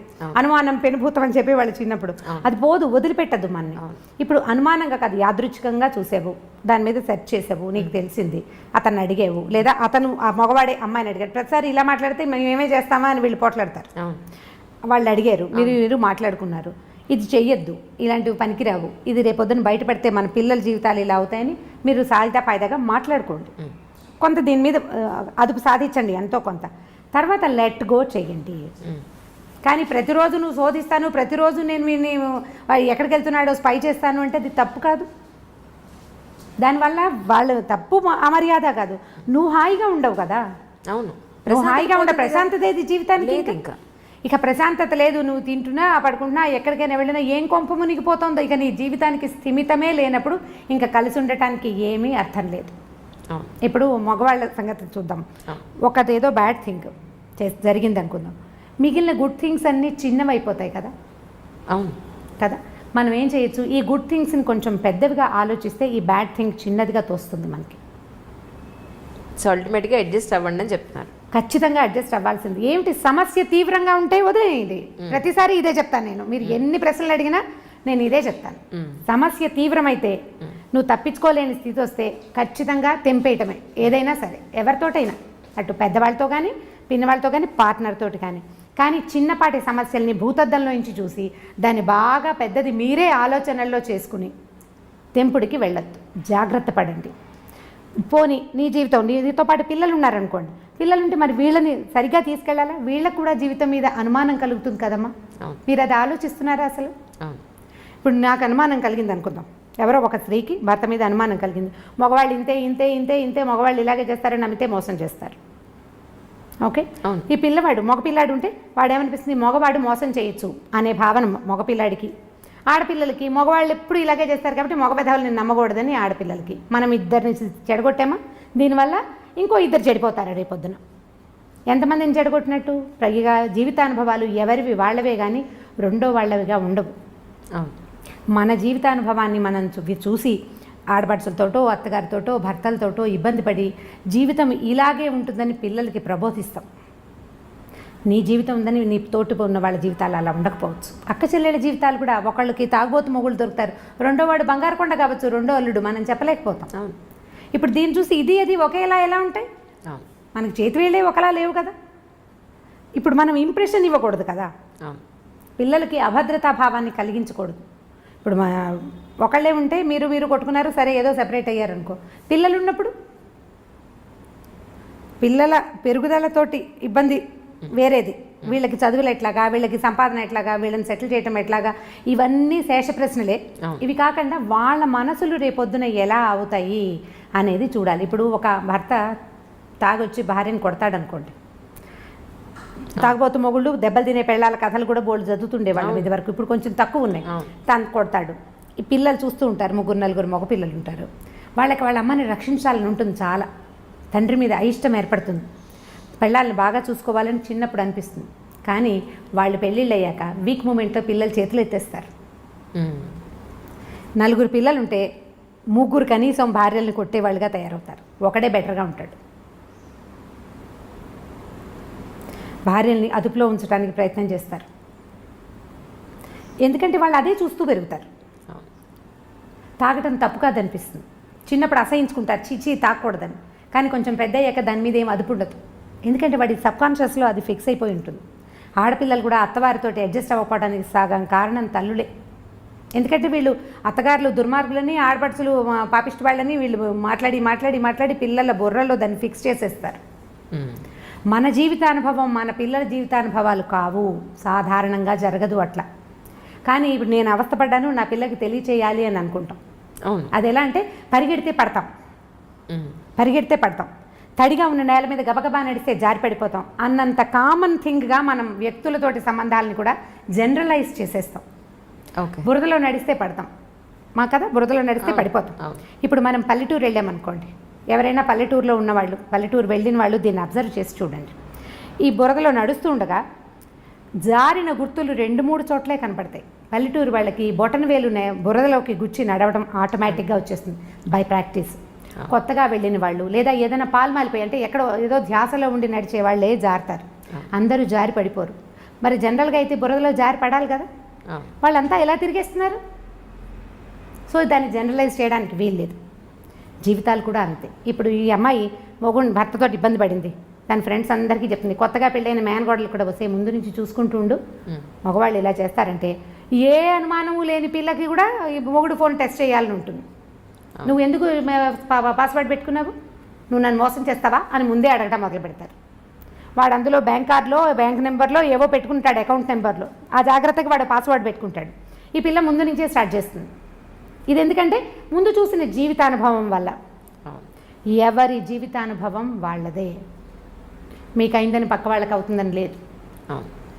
సక్సెస్ఫుల్ మ్యారేజెస్ సగం పెళ్ళిళ్ళు కాదు, ఇంకా అనకూడదు అట్లా.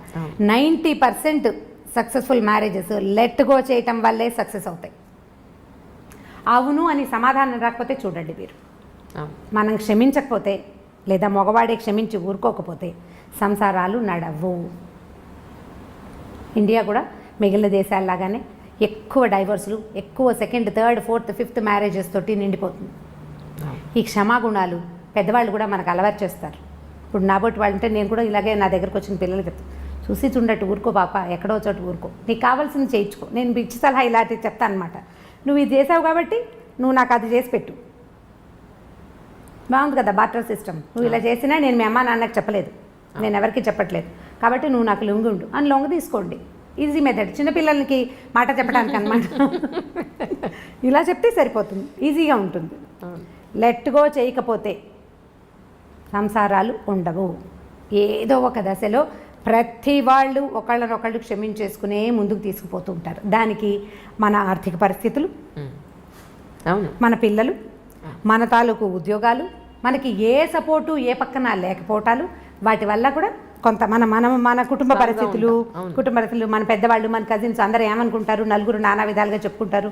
కాబట్టి క్షమించో మాట్లాడుకోకుండాను ఎలాగోలాగా కొంతమంది భార్యాభర్తలు సంవత్సరాల తరబడి మాట్లాడుకుని వాళ్ళు బోల్డ్ మంది తెలుసు నాకు. ఇంట్లో ఉంటారని మామూలుగా నడిచిపోతుంటే వాళ్ళిద్దరు మాట్లాడుకోరు. ఏదో సందర్భంలో కోపాలు వచ్చినాయి, మళ్ళీ మా అమ్మ నాన్న మాట్లాడుకోరు అని చెప్పే వాళ్ళు కూడా పిల్లలు కూడా కనిపిస్తారు. వీళ్ళిద్దరు గోడలతోటి మాట్లాడుకుని పని నడిపేస్తూ ఉంటారు. అయితే సంసారం రోడ్డు మీద పడలేదు. పిల్లలు చక్కగా ఎదిగారు, పెళ్ళిళ్ళు చేసుకున్నారు, అల్లుళ్ళు వచ్చారు, మనవలు పుట్టేశారు, వాళ్ళకి బాగానే ఉన్నారు. అంటే ఇది సంతోషమా, ఇదేనా పెళ్ళి అంటే అని మీరు అడుగుతారు. ఇప్పుడు కాదు, సంతోషం కాదు. నువ్వు సెపరేట్ అయిపోతావు, నువ్వు ఒకదానివే ఉంటావు, అది సంతోషమా? మీ పిల్లలు సజావుగా పెరగరు, అప్పుడు అది సొసైటీలో మీకేం సరైన గుర్తింపు ఉండదు. అది అవన్నీ సంతోషాన్ని ఇస్తాయి. అంటే మనకి సంతోషాన్ని ఇవ్వడానికి ఏ విషయమూ లేనప్పుడు మిగిలినవి ఏవీ లేవు. దీంట్లో సర్దుకుంటే సరిపోతుంది. కరెక్ట్. అంటే ఇప్పుడు మీరు విడాకులను సమర్థించారా అని గట్టి ప్రశ్న. లేదు లేదు లేదు లేదు. ఎవరి కోసం? అల్టిమేట్గా విమెనే సఫర్ అవుతుంది. అల్టిమేట్గా సఫర్ అయ్యేది విమెనే. ఆవిడ దృష్టి మీరు ఎక్కడున్నా, ఏం చేసినా, కలిసి ఉన్నా, ఒంటరిగా ఉన్నా, పిల్లలతో ఉన్నా, ఎప్పుడు సఫర్ అవ్వాల్సింది ఆడవాళ్ళే. ఈ మధ్య నేను ఒక ఇంటర్వ్యూలో అదే చెప్పాను, ఇండైరెక్ట్గా చెప్పింది అదే, కానీ నెటిజన్లకి కొంచెం అర్థం కాక నన్ను అందరూ చాలా నెగిటివ్గా అనుకున్నారు. బేసిక్గా నేను స్పోర్ట్స్మెన్స్ గ్రౌండ్లో ఎలా ఉంటారు, చీర కట్టుకుని పరిగెట్టలేం కదా. సో బేసిక్గా నేను నేషనల్ అథ్లీట్ని. నాది 400 మీటర్స్, 800 మీటర్స్ అండ్ 6 కిలోమీటర్స్ ఆమె ఈవెంట్స్ యాక్చువల్లీ.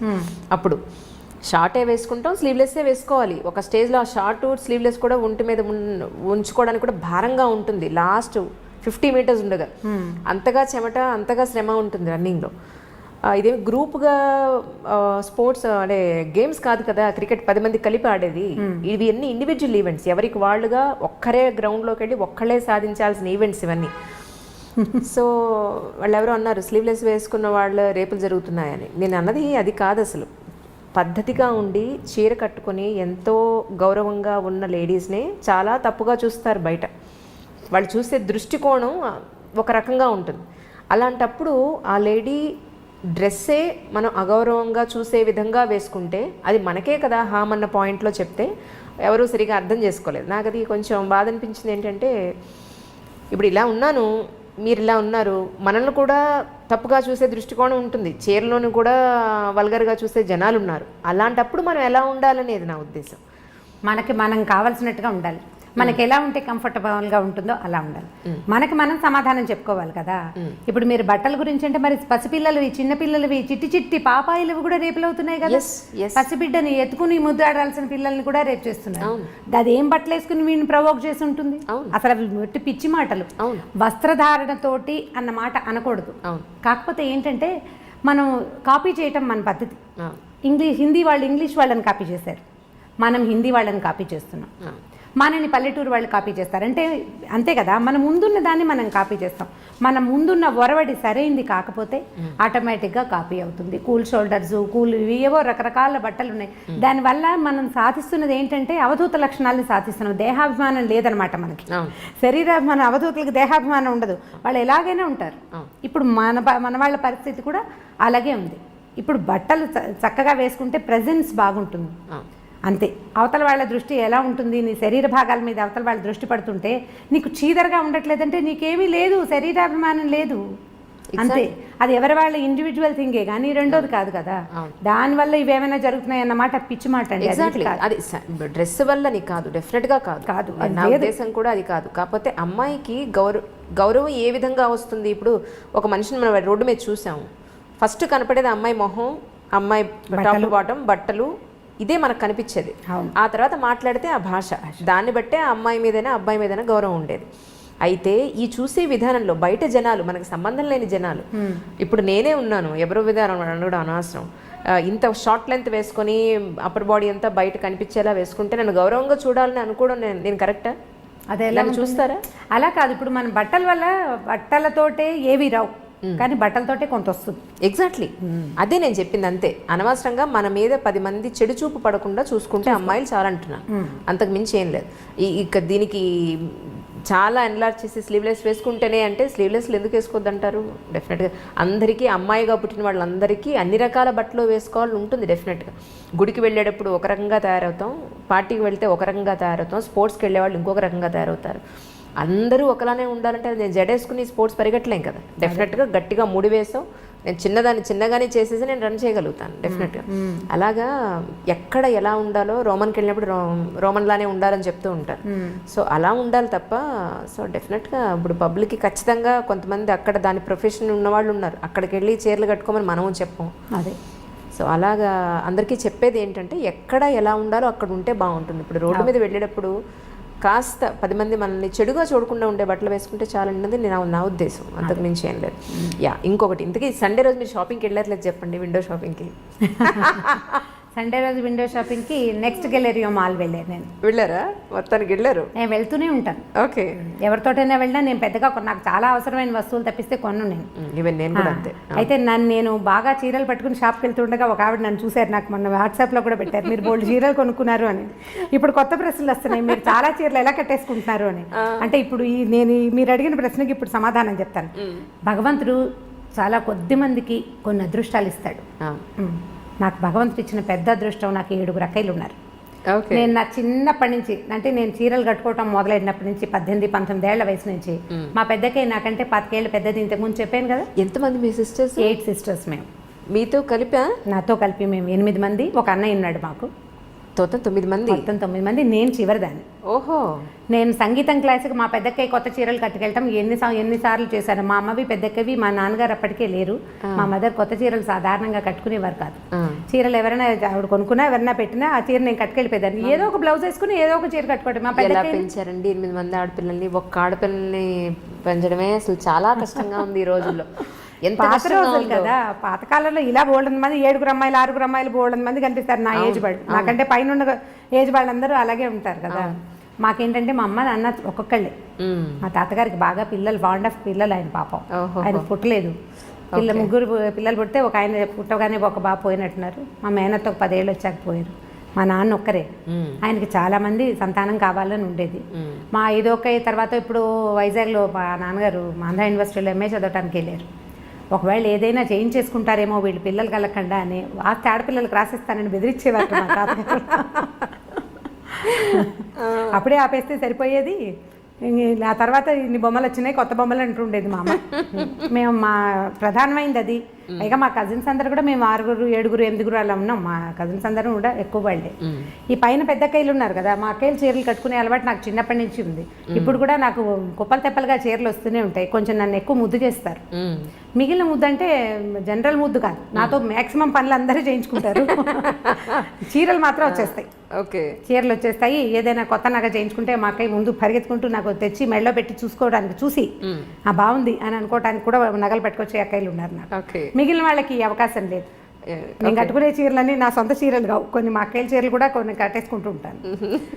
ఎక్కువ భాగం అనమాట. 50% ఏదో ఒక అక్కయ్య దగ్గర నుంచి ఓ 4 చీరలు, ఓ 3 చీరలు అలా వస్తూనే ఉంటాయి. వాళ్ళు నాకు కొనిపెట్టేవి ఎక్కువే, పట్టుకొచ్చి పడేసి ఇవి కట్టుకోవే అని వదిలేసే చీరలు కూడా చాలా ఉంటాయి అన్నమాట. ఎక్కడున్నారండి 7 మీ సిస్టర్స్? 3 అక్కయ్యలు ఇక్కడే ఉన్నారు. 3 కాదు 4 అక్కయ్యలు ఇక్కడే ఉన్నారు.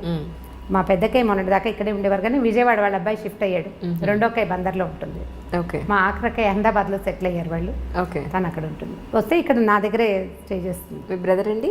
బ్రదర్ మా ఊళ్ళోని చిట్టుకూడూరులో పొలాలు ఉన్నాయి మాకు. సొంత కాలేజీ ఒకటి ఉంది. ఓ కాలేజ్ చూసుకుంటాడు. సో ఇంకా తను అక్కడే ఉన్నాడు. మేము అక్కడికి వెళ్ళడానికి మాకు ఆసరా అదేనమాట, అన్నయ్య అక్కడే ఉండటం మా ఊళ్ళోనే. అవును. ఇంకోటండి, అసలు ఆస్పీషియస్ డే ఏదైనా వస్తే, ఇప్పుడు ఏమంటారు, గురు పౌర్ణిమ వస్తే సాయిబాబా గుళ్ళని కిటకిటలు ఆడిపోతూ ఉంటాయి. అసలు రోడ్ల మీద ఈ మూల నుంచి ఆ మూలకి మొత్తం లైన్లు కట్టేసి ఉంటారు వాళ్ళు. ఆ రోజు తప్ప ఇంకెక్కడ ఎప్పుడు ఎక్కడ దేవుడు కనపడ్డా అన్నంతగా రోడ్లు బారి తీరిపోయి ఉంటాయి. సో ఇటువంటి భక్తి, దీని భక్తా, ఇది పిచ్చా, ఏమంటారు దీన్ని అసలు? పర్వదినాల్లో అన్ని గుళ్ళు కిటకిటలాడుతూనే ఉంటాయి. అన్ని గుళ్ళు, ఇదేదేం లేదు, అన్నీ. అవును. ఇదివరకు పర్వదినాల్లో కొన్ని కమ్యూనిటీస్ వాళ్ళే గుళ్ళోకి వెళ్ళటం అనేది ఉండేది. అంటే నేను అనుకుంటాను, నా ఉద్దేశం, ప్రవచనకర్తలు పెరిగేసరికి ఇదివరకు ఏంటంటే ఏదో హరికథని గుళ్ళో ఏదో ఒకళ్ళు చెప్పేవాళ్ళు. అప్పుడు కొద్దిమంది వినేవాళ్ళు, అందులో కొంతే గుర్తుపెట్టుకుని కొద్దిమందే చేసేవాళ్ళు. ఇప్పుడు ఏమైందంటే మనం ఏ దాని చేసినా పొద్దు నుంచి సాయంత్రం దాకా అన్ని రకాల టీవీలలో పెద్దవారు చాలామంది రకరకాల మాటలు చెప్తుంటారు. సో ఇలాంటప్పుడు ఇక్కడికి వెళ్ళాలి అనే మాట మనం పదే పదే వినటం వల్ల ఇది చేస్తే ఈ ఫలితం దొరుకుతుంది అనేది బాగా ఎక్కువగా తెలుసుకోవటం వల్ల జనాలు ఎక్కువ గుళ్ళకి వెళ్తున్నారని అనిపిస్తుంది. నేను ఏ పర్వదినాన సాధారణంగా గుళ్ళోకి వెళ్ళను నేను. ఎందుకంటే ఇగో ఈ గోల భరించలేకే అనమాట. చాలామంది జనాలు ఉంటారు కదా, ఎందుకు వచ్చిందిలే ఇంత గోల్లో వెళ్ళటము అని. ఇది ఇలా అవేర్నెస్ పెరగటం, మనం అవేర్నెస్ గురించి మాట్లాడుతుంటాం కదా, అవేర్నెస్ వేటివేట్లలో పెరిగింది, ఆరోగ్యాల పట్ల, తర్వాత ఏమో పొల్యూషన్ గురించి అవేర్నెస్ పెరిగింది, నీళ్లు పాలు వాడకం పట్ల ఫలానావి తినచ్చు తినకూడదు ఇవన్నీ అవేర్నెస్లు పెరిగినాయి కదా. ఈ భక్తి అనే అవేర్నెస్ కూడా సోషల్ మీడియా వల్లే ప్రవర్ధమానంగా ఉంది.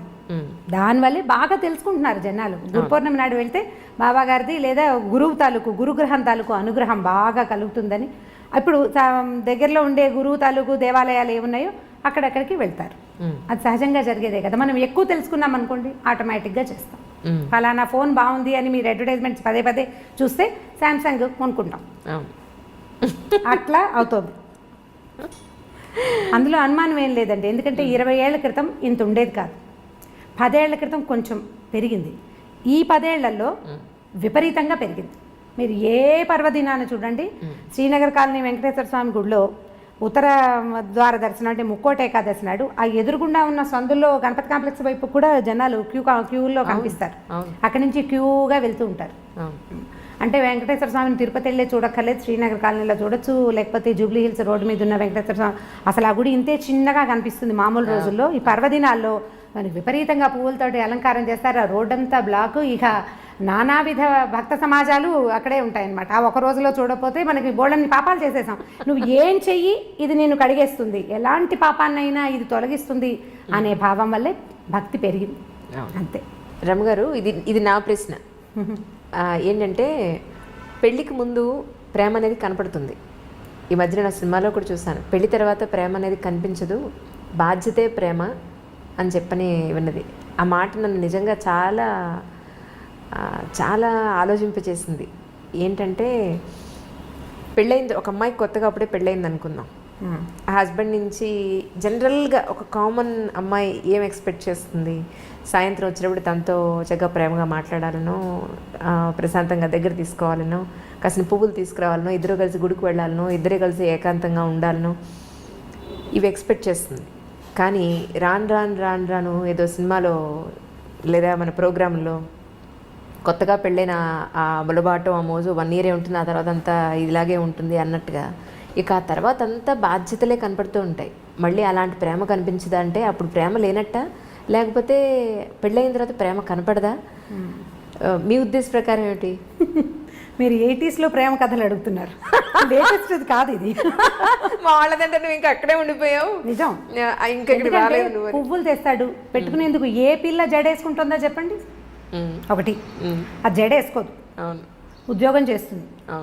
ఒకటి గుడిలోకి వెళ్దాము అనగానే వాడి పిచ్చివాడిలా తోస్తాడు అమ్మాయికి. మీరేం అనుకోకండి, ఇలా ఇప్పుడు జరిగే సంగతి అదే. గుడికి గోపురానికి ఉండదు. వీళ్ళు మాల్స్కి వెళ్తారు, సినిమాలకు వెళ్తారు, కలిసి సినిమాలకు వెళ్ళే పిల్లలు జంటలు, ఇద్దరు కలిసి ఒకటే సినిమా ఏదో ఫేవరెట్ సినిమా పెట్టుకుని చూసే జంటలు కోకొల్లలుగా కనపడుతున్నారు. ఒకళ్ళు క్యాబ్ బుక్ చేస్తారు, ఇంకొకళ్ళు సినిమా టికెట్లు బుక్ చేస్తారు. మీకు ప్రేమలు లేవు అని అనుకోవటానికి వీల్లేదు. పైగా ప్రేమ అంటే ఏమిటి? ఇలా మారిపోయిందా? మారలేదా మరి? అంటే ప్రేమ ఆ రూపంలో లేదు, వేరే రూపంలో ఉంది. అంటే మీరు అనుకునే రూపం, మీరు సినిమాటిక్ 80s సినిమా కథే చెప్తున్నారు మీరు. మీ క్వశ్చనే 80 క్వశ్చన్. ఎవరు చేస్తున్నారు? సరే, ఇప్పుడు ప్రేమలు ఎలా ఉన్నాయి? ఇప్పుడు ప్రేమలు అంటే, ఇప్పుడు మీరు ఒక కుర్రాడు అర్లీగా ఇంటికి రావటం అనేది ఈ రోజుల్లో సాధ్యపడే సంగతి కాదు. వాడి గవర్నమెంట్ జాబ్ ఉండి, గవర్నమెంట్ ఉద్యోగము, పబ్లిక్ సెక్టర్ అంటే ఇప్పుడు అక్కడి నుంచి రావాలి కదా. ఇప్పుడు రకరకాల సాఫ్ట్వేర్ ఉద్యోగాలు, రకరకాల హోటల్స్లోవి, లేకపోతే హోటల్ మేనేజ్మెంట్వి, ఈ ఉద్యోగాల వాళ్ళందరి టైమింగ్స్ రాత్రి 9 తర్వాతే కదా. సాయంకాలం 5:30, 6 గంటలకి ఇంటికి వస్తాడు అనుకుందాం ఒక అబ్బాయి. అమ్మాయి ఏం పని పాట చేయదు, ఇంట్లో కూర్చున్న అమ్మాయిలు ఉన్నారా ఇప్పుడు? ఏదో ఒక చిన్నదో పొన్నదో ఉద్యోగం చేయాలనుకుంటుంది. అది చచ్చినో దేవుడా అన్నట్టు వస్తుంది. అప్పుడు వీడు చేతులేసి దగ్గర తీసుకుంటానంటే చచ్చి వచ్చాను ఏమిటి నువ్వు చేతులు వేస్తావు అనరు? అవును అంటారా? అనరా? డెఫినెట్, ఖచ్చితంగా అంటారు. అవును కదా. ఇప్పుడు ఈ 80 ప్రేమ కహాని ఇప్పుడైతే నడవదు. అవును. ఇప్పుడు మనకు నడిచేది ఏమిటంటే వీళ్ళిద్దరూ కొట్టుకు చావకుండా ఉండటమే ప్రేమ. అంతే. ఈ కొట్టు చావకుండా ఉండాలంటే నీ ఉద్యోగం టైమింగ్స్ వేరు, నా ఉద్యోగం టైమింగ్స్ వేరు. మీ ఆఫీస్లో హాయిగా ఉంటుంది, మా ఆఫీస్లో కాల్చుకు తింటున్నారు, ఇలాంటి పాయింట్లు. లేదా నీకు ఉద్యోగం, నీకు ఒక 15,000 జీతం పెరిగింది, నాకు 10,000 పెరిగింది, అలాంటి విషయాల మీద పోట్లాడుకోకుండా ఉండి వీళ్ళు పేరెంట్స్ని ఎంతసేపు మధ్యలోకి తీసుకొచ్చి మీరు పెళ్లి చేశారు ఇది. ఇప్పుడు లవ్ మ్యారేజ్ అయితే వేరే కథ అనుకోండి, ఇప్పుడు అరేంజ్డ్ మ్యారేజ్ అయితే అమ్మ నాన్న చేరుతుంటారు కదా మధ్యలో, వాళ్ళని ఎంతసేపు ఏమంటారు పంచాయతీలకు పిలవకుండా ఉంటే దాన్నే ప్రేమ అనుకోవాలి. ప్రస్తుతం ఏ పంచాయతీ లేదంటే వాళ్ళు ప్రేమగా ఉన్నట్టు. మీకు ప్రేమ అంటే ఇబ్బంది పెట్టకుండా ఉండటము ప్రేమ, అంతేగాని సినిమా చూపించటమో, బయటికి తీసుకెళ్ళటమో, ఏదైనా తినిపించటమో దాన్ని పూర్తి స్థాయి ప్రేమగా అనుకోవడం మనకి వీల్లేదు. ఇప్పుడు ఇబ్బంది పెట్టకూడదు, సతాయించకూడదు, ఎంతో కొంత హెల్ప్ఫుల్గా ఉండటం, దాన్నే ఈ రోజుల నాటికి ప్రేమని అనుకోవాలనిపిస్తుంది నాకు. ఇప్పుడు అమ్మాయి ఏదో ప్రెగ్నెన్సీ, ఆఫీస్కి వెళ్తుంది, ఎట్లా కష్టపడి వెళ్తుంది, దానికి కొంచెం హెల్ప్ చేయటం, కొంచెం పని చేయటం. ఆ అమ్మాయి వచ్చేసరికి పనులు పేర్చి ఉంచకుండా కొంత పని అయినా చేసి కూర్చోబెట్టి వీడే సరుకులు కొనుక్కొచ్చి అవన్నీ చేయక్కర్లేదు, కొంత హెల్ప్ చేస్తే చాలు. మనం ఎలా తెలుసుకుంటున్నామంటే అడ్వర్టైజ్మెంట్స్లో కూడా అవే కనిపిస్తాయి. అమ్మాయి కాళ్ళు చాపుకొని కూర్చుంటే మొగుడు ఇల్లు వాకిలి తుడుస్తూ కనిపిస్తాడు. అది చూసి వీళ్ళు నువ్వు అలా తుడవట్లేదు అంటే ఎవరు తుడుస్తారు? ఎక్కడైనా జరుగుతుందా అట్లా? ఎక్కడా జరగదు. నువ్వు ఒళ్ళంచకుండా కాలు చాపు కూర్చుంటే నీకు నార్మల్ డెలివరీ ఎలా అవుతుంది? నువ్వు పిల్లడికి పాలిచ్చి ఎలా పెంచుకుంటావు? నువ్వు 4 పనులు చేసుకుంటేనే బాగుంటుంది. పనులు 4 చేసుకుంటే అన్ని రకాల పనులు చేసి నువ్వు చెయ్యలేని పనికి అతని సహాయం తీసుకోవాలి. చేయగలిగే పనులకి సహాయం తీసుకుని కాళ్ళు చాపు కూర్చోవాలంటే ఏం పద్ధతులు అవి? దాని ప్రేమ అని అనడానికి వీల్లేదు, ఓవరాక్షన్ అని. అంత ఓవరాక్షన్ చేయక్కర్లేదు. ఇబ్బంది పెట్టకుండా ఉండటమే ప్రేమ అని నేను భావిస్తాను. స్టవ్ మీద పాలు పెట్టాం, పాలు పొంగుతున్నాయని హాల్లో నుంచి చెప్పకూడదు. ఆవిడేదో పని చేసుకుంటుంటే మగవాడు వెళ్ళి స్టవ్ ఆపాడండి, అది ప్రేమ.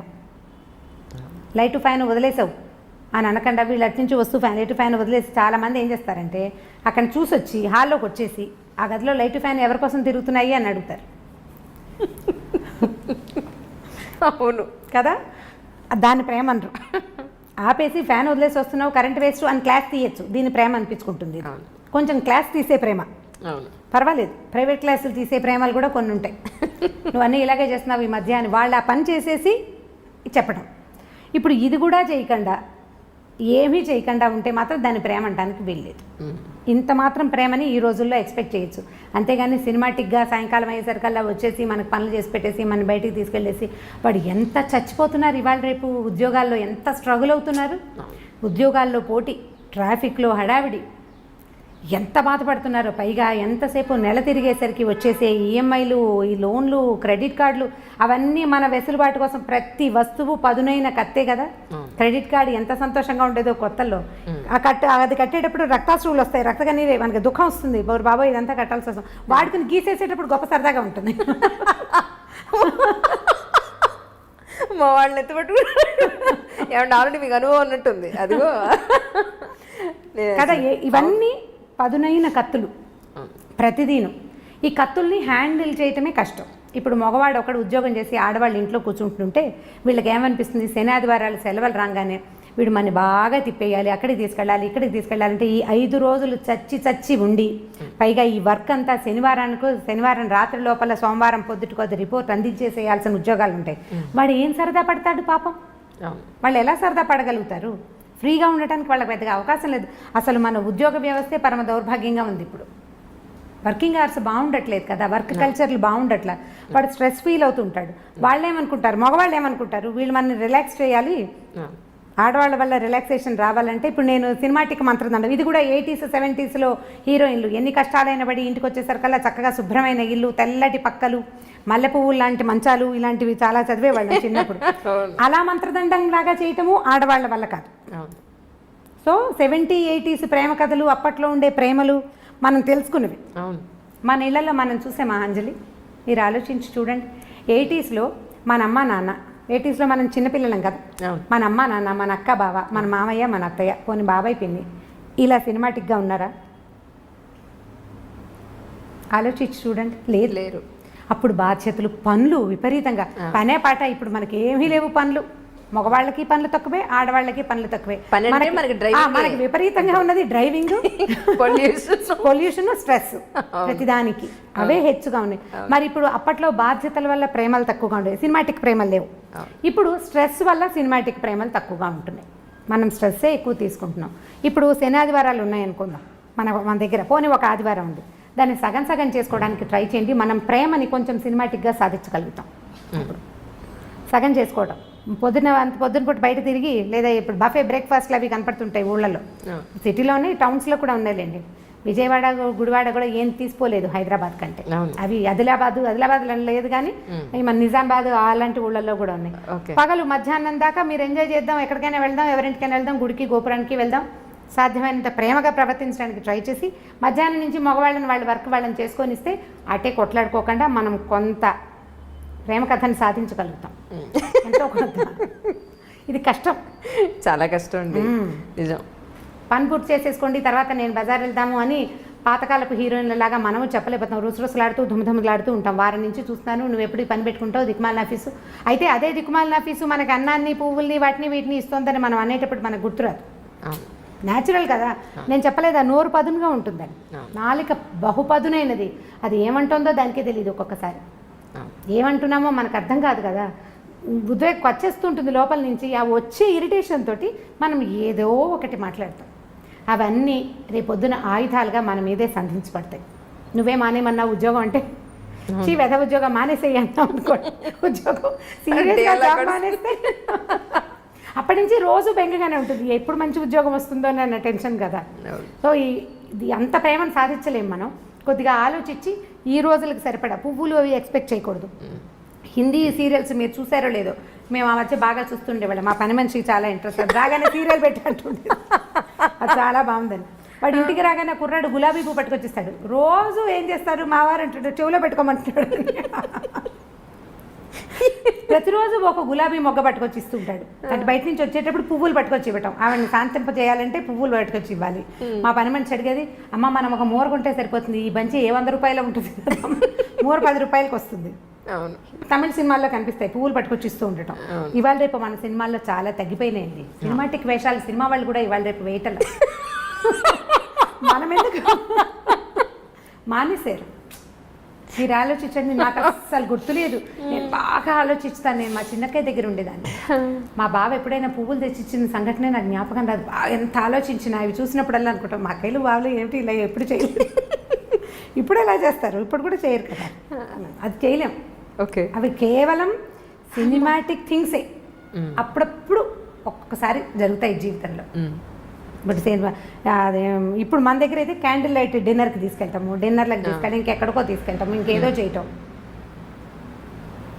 ఆల్ సినిమాటిక్ యూనో, అంతే. నిజంగా అండి. అవి ఒకవేళ అవి చేసినా కూడా ఏమిటో విచిత్రంగా విడ్డూరంగా జరగకూడని సంఘటన ఏదో జరుగుతున్నట్టు అలా అనిపిస్తుంది. నిజంగా రమ్మగారు చాలా సంతోషంగా ఉంది. ఏంటంటే ప్రతి మనిషి జీవితంలో వచ్చి వెళ్ళే ప్రతి సంఘటన మనం ఆల్మోస్ట్ పుట్టినప్పటి నుంచి పెళ్ళై వృద్ధాప్యం వరకు అన్నీ మాట్లాడుకున్నాం. ఎన్నో తెలియని విషయాలు. మీరు వృద్ధాప్యం విషయాలు మాట్లాడలేదు. ఇప్పుడు ఉంది, అదొక్కటే ఉంది, అదొక్కటే పెండింగ్ ఉంది. వృద్ధాప్య విషయంలో మాట్లాడాలి. యాక్చువల్లీ పిల్లలు పెద్ద అయిపోయి ఒక కపుల్కి పెళ్ళైన తర్వాత పిల్లలు, వాళ్ళ చదువులు, వాళ్ళ ఉద్యోగాలు, పెళ్ళిళ్ళు అయిపోయి వాళ్ళు వెళ్ళిపోయాక మళ్ళీ అల్టిమేట్గా మిగిలేది ఈ పేరెంట్స్ ఇద్దరే, వైఫ్ అండ్ హస్బెండ్స్ ఇద్దరే. వృద్ధాప్యంలోకి వచ్చేసి ఒక 60-70 ఏళ్ళలోకి ఎంటర్ అయిపోయిన తర్వాత వీళ్ళు ఎక్కడో ఉద్యోగాల నుండి పొరపాటున వీళ్ళ ప్రాణం పుట్టుకుమంటే వాళ్ళు వచ్చేంత వరకు ఉండే ఈ వెయిటింగ్ చాలా బాధగా ఉంది రమ్మగారు. చాలా చాలా అసలు తలుచుకుంటే భయం ఇస్తుంది నిజంగా. రాళ్ళపల్లి గారు ఇష్యూలో ఆయన నాకు ఇంటర్వ్యూ ఇస్తాను ఒక 10 రోజుల క్రితమే మాట్లాడాను ఆయనతోటి. ఇంకా చాలా నీరసంగా ఉంది అంజలి, ఇంకొక 10 రోజుల్లో చేద్దాం అన్నారు ఇంటర్వ్యూ. తనికెళ్ళ బండి గారు అదే అన్నారు, ఆయన చనిపోయారమ్మా, ఇంటర్వ్యూ అవ్వలేదు కదా, చేస్తుంటే మాత్రం నీదే ఆఖరి ఇంటర్వ్యూ అయి ఉండేది. ఇప్పుడు వాళ్ళ అమ్మాయి కోసం ఎదురు చూపులు, ఆయన బాడీని మార్చరీలో పెట్టాం, ఆ అమ్మాయి రావాలి, ఈయన అంత్యక్రియలు జరగాలి అని. ఎన్ని రోజులు వెయిట్ చేస్తారో ఏమో మరి నాకు తెలియదు, కానీ 2 లేదా 3 రోజులు. చాలా బాధగా ఉంది. ఈ అమెరికాలో ఫారిన్ కంట్రీస్లో సెటిల్ అయ్యే పిల్లల పేరెంట్స్ అందరి దుస్థితి అదే. ఇప్పుడు ఇదివరకు అనేవాళ్ళు ఎలా బతికామనేది కాదు, ఎలా పోయామనేది ఇంపార్టెంట్. బతకటం ఒక రకమైన బతుకు అనుకోండి, ఎట్లా కొట్లా. ఈ చనిపోయిన తర్వాత అసలు ఇలాంటి మాటలు మాట్లాడడానికి కూడా కష్టంగానే ఉంటుంది. వాళ్ళ పిల్లలు రాలేదు అంటే ఆ బాడీని ఇంట్లో పెట్టుకునేందుకు, వాళ్ళు చివరి క్షణం దాకా జీవించిన ఇంటికి ఇక దాన్ని ఉంచకూడదు. ఇలాంటి దుస్థితి ఎవరికీ రాకూడదు అనిపిస్తుంది. మా కజిన్స్లో, చుట్టాల్లో, చుట్టుపక్కల ఎదురుకుండా ఇళ్లలో అసలు మేము ఉన్న లైన్కి, రాళ్లపల్లి గారి ఇంటి పక్కనే బిల్డింగ్లోనే ఉండేది. ఈ ఎదురుకుండా లైన్ అసలు వృద్ధాశ్రమాలు అంజలి అవి. అందరి ఇళ్లలోనూ ఓన్లీ పెద్దవాళ్లే ఉన్నారు. పిల్లలందరూ ఫారిన్లో సెటిల్ అయ్యారు. ఈ పెద్దవాళ్ళు ఓపికగా ఉన్ననాళ్ళు సంవత్సరం వెళ్ళొస్తూనే ఉంటారు. 6 నెలలు ఉండొస్తారు, 6 నెలలు ఇంటికి వచ్చి ఇక్కడ ఉంటుంటారు. ప్రతి సంవత్సరం లేదా సంవత్సరం 2 ఏళ్ళు ఉండిపోయి మధ్యలో ఎప్పుడో ఇక్కడికి వచ్చినప్పుడు వీళ్ళల్లో ఒకళ్ళు పోతే రెండో వాళ్ళ పరిస్థితి వర్ణనాతీతం. వీళ్ళు ఏం చేయాలో తెలీదు, ఇక్కడ ఎవ్వరు ఉండరు, ఏ ఆసరం ఉండదు. ఇలాంటప్పుడే కదా మోరల్ సపోర్టు, పిల్లల సపోర్టు కావాలి. ఒంటరిగా దిక్కులేని పక్షుల్లాగా అయిపోతారు. వాళ్ళు వచ్చేదాకా ఈ బాడీ, ఈ శరీరాన్ని ఇంట్లో ఉంచలేం కదా, ఉంచే అవకాశం లేదు. అసలు మార్చురీలు ఎందుకున్నాయిరా అనిపిస్తే ఇలాంటి దానికోసం ఉన్నట్టు అనిపిస్తుంది. వీళ్ళని అక్కడ ఉంచటం, ఈ 2వ రోజుకే సాయంకాలానికే అవసరం మారిపోతుంది కదా మన పరిస్థితి. ఈ మారిపోయే పరిస్థితిని అవాయిడ్ చేయడానికి అక్కడెక్కడో పెడితే కనీసం పోయినప్పుడు ఒక ఇద్దరు వాళ్ళ పక్కన కూర్చొని ఏడ్చే పరిస్థితి కూడా లేదు కదా, అది కూడా లేదు. వీళ్ళు ఇంట్లో ఉండిపోతారు. కానీ వీళ్ళు ఏడిస్తే వీళ్ళని ఓదార్చడానికి కూడా ఎవరు మనుషులు లేరు, పిల్లలు లేరు. ఎవరో వస్తారు చుట్టాల పక్కలు ఉన్నవాళ్ళు. మా ఎదురింట్లో చూశాను నేను ఇలాంటిదే. రాళ్లపల్లి గారు పాపం ఆయన అక్కడ దిగి కారెక్కి వెళ్తుండేవారు ఎక్కడికైనా. నాకేం ప్రత్యక్షంగా వారితో పరిచయం లేదు, కానీ పక్కనే కదా బిల్డింగ్, దిగి వస్తుంటే చూస్తుండేవాళ్ళు. ఇప్పుడు వాళ్ళ అమ్మాయి వచ్చేదాకా ఆగాల్సిందే. ఎవరైనా ఇదే పరిస్థితి. ఈ అమ్మ నాన్నలు పెద్దవాళ్ళు అయ్యాక ఫారిన్లో సెటిల్ అయ్యే పిల్లలు ఆలోచించాలి దీని గురించి అనిపిస్తుంది నిజంగా. ఇప్పుడు వాళ్ళు పిల్లలు ఒక చోట ఉంటారు, వాళ్ళ పిల్లలు కూడా రేపు ఒక చోట. అంటే దీనికి పెద్ద ఇంపార్టెన్స్ ఇవ్వని మనస్తత్వాలు ఉన్నాయి అనుకోండి, అదేం పెద్ద ఇదేం కాదు. కానీ మనము ఆ స్థితిలోకి వచ్చాక కానీ కొన్ని విషయాలు మనకు అర్థం కాదు. మనం ఆ పరిస్థితిలోకి వెళ్తే కానీ అర్థం కాదు మనకి. ఇప్పుడు అర్థమయ్యాక మనం చేతులు కాలేక ఆకులు పట్టుకున్నట్టుగా అప్పుడు ఇంకా చేయగలిగేది ఏమీ లేదు కదా. కొంచెం ఆ పేరెంట్స్ పెద్దవాళ్ళు అయితే పిల్లలు ఇండియాలో ఉండి అది, లేదా వాళ్ళు ఎక్కడుంటారు అక్కడే ఉండటం, లేదా వీళ్ళని తమ దగ్గరే ఉంచుకోవటం లాంటిది ఏదైనా చేస్తే బాగుంటుందేమో అనిపిస్తుంది. వీళ్ళు అక్కడ ఇమ్మడలేకపోతారు పాపం, వీళ్ళు అక్కడ ఉండలేకపోతారు. వీళ్ళ ఎన్వైర్న్మెంట్కి ఒక అలవాటు పడి ఉంటాం కదా ఇది. అందుకని వీళ్ళు ఇక్కడ ఉండటం, వాళ్ళు బయట ఎక్కడో ఉండటం. ఈ బయట కంట్రీస్లో సెటిల్ అవ్వటం పిల్లలంటే ముందంతా భలే సరదాగా ఉంటుంది. అంటే వీళ్ళు నడి వయసులో ఉండగానే పిల్లలు బయటికి వెళ్ళిపోతారు, రకరకాల వస్తువులు పంపిస్తారు, బోల్డ్ డబ్బు వస్తుంది. అంతకుముందు చిన్న డబల్ బెడ్రూమ్ ఇళ్లలో ఉండేవాళ్ళు పెద్దగా లావిష్గా పెద్ద ఇళ్ళు కొనుక్కుంటారు, ఓ వంట మనిషిని పెట్టుకుంటారు. చాలా ఇళ్లలో కనపడుతుంది సహాయానికి. అక్కడి నుంచి ఓ పని మనిషిని ఎవరినో పెడతారు, అక్కడికి ఇక్కడికి ట్రిప్పులు వెళ్ళొస్తారు, పిల్లలు ఫ్లైట్లు బుక్ చేసేస్తారు, వెళ్తూ ఉంటారు. ఓపిక సడలని అంతకాలము బాగుంటుంది, చాలా ఎంజాయ్ చేస్తారు జీవితాన్ని పిల్లలు. బయట అందరూ కాదు, 80% ఇళ్లలో జరుగుతుంది ఇట్లా. కొన్ని ఎక్సెంటిస్ ఏవో చిత్రమైన కేసులు జరుగుతాయి, అసలు పట్టించుకొని కొడుకులున్న వాళ్ళు కూడా కనిపిస్తుంటారు. కానీ లోక సహజంగా జరిగేది. వీళ్ళ ఓపిక తగ్గి ఈ ఇద్దరిలో ఒకళ్ళు దాటిపోయే స్థితి వచ్చినప్పుడు అప్పుడు వస్తుంది సమస్య. కరెక్ట్. ఇప్పుడు ఇంతకాలం ఎంజాయ్ చేసి పిల్లల్ని ఏమంటారు, మీరు మమ్మల్ని వదిలిపెట్టి వెళ్ళిపోయారు, దూరాన్ని ఉన్నారు అని అనలేకపోతారు. వాళ్ళ కోసం వీళ్ళు వెయిట్ చేయాల్సే వస్తుంది. ఇప్పుడు ఒక మంచి ఒక చెడు అవునండి పక్కపక్కనే ఉంటాయి కదా. ఈ పక్కపక్కనే ఉండటంలో ఈ పిల్లలు ఫారిన్ కంట్రీస్లో ఉండటం, భార్యాభర్త ఇక్కడ మిగిలిపోవటం ఒక లైన్గా జరిగిపోతూనే కనపడుతుంది. అసలు ఇదివరకు అక్కడక్కడ కనపడేది, ఇప్పుడు ప్రతి ఆల్టర్నేట్ ఇంట్లోనూ ఒక సమూహంలో సగానికి పైగా ఇలాంటివే ఉన్నాయి. మా అక్కయ్యల పిల్లలు కూడా మగ పిల్లలు ఫారిన్లో ఉన్నారు. మా పరిస్థితులు కూడా అదే. కొన్నాళ్ళు పోయాక మేము కూడా అదే లైన్లోకి వెళ్తామని అనిపిస్తుంటుంది. మా అక్కయ్యలు పెద్దవాళ్ళు కొంచెం చాదస్తంగా కాస్త ధోరణిగా బిహేవ్ చేస్తే ఓ 10 ఏళ్ళు పోయాక నేను కూడా ఇంతేనేమో అనిపిస్తుంది. 10 ఏళ్ళు అలాగే అవుతాం కదా. ఇప్పుడు మీరు పై వాళ్ళని చూసే అవకాశం లేకపోతే చాలా నేర్చుకోలేము అంజలి. మన ముందు తరాన్ని ఫ్రీక్వెంట్గా చూసే అవకాశం ఉంటే మనం జీవితాన్ని చాలా తెలుసుకోగలుగుతాం, చాలా నేర్చుకుంటాం, ఎక్కువ తెలుస్తుంది. ఇప్పుడు నాకు ఎక్కువ తెలియటానికి కారణం నా ముందున్న తరాలన్నీ నాకు క్లోజ్గా ఉండటమే. నాకు అదొక అదృష్టమే. ఇందులో ఒక చిన్న మైనస్ పాయింట్ ఏంటంటే వాళ్ళ వృద్ధాప్యాన్ని చూస్తూ 10 ఏళ్ల తర్వాత నేను కూడా ఇంతేనని నాకు రోజు గుర్తు వస్తూ ఉంటుంది అన్నమాట. నాకు తెలుస్తూ ఉంటుంది, ఓ 10 ఏళ్ల తర్వాత, ఒక 15 ఏళ్ళ తర్వాత నేను కూడా ఇలాగే అవుతాను, నేను ఇంతకే వెళ్తాను, ఇందులోకే వెళ్తాను. మామూలు జనాలకు ఆ అవకాశం ఉండదు, పెద్దగా తెలుసుకోరు, సరదాగా తిరిగేస్తూ ఉంటారు. ఎవరన్నా పెద్దవాళ్ళు కనిపిస్తే వాళ్ళు సీనియర్ సిటిజన్స్గా తోస్తారు. నాకు సీనియర్ సిటిజన్స్ అనిపించదు, మాకు అక్కయ్య లాగానే తోస్తారు, అదే అలవాటు కదా. అవును. వీళ్ళని చూసి చూసి వచ్చింది 10 ఏళ్ళు పోయాక నువ్వు, ఇప్పుడు మా అబ్బాయిలే నాకు చెప్తారమ్మా 10 ఏళ్ళు పోయాక నువ్వు విజయపెద్దం లాగా అయిపోతావు, ఇప్పుడే చంపేస్తున్నావు నువ్వు. ఇలా అవుతూ మన జీవితాలు కూడా ఇందులోకి వెళ్ళవలసిందే.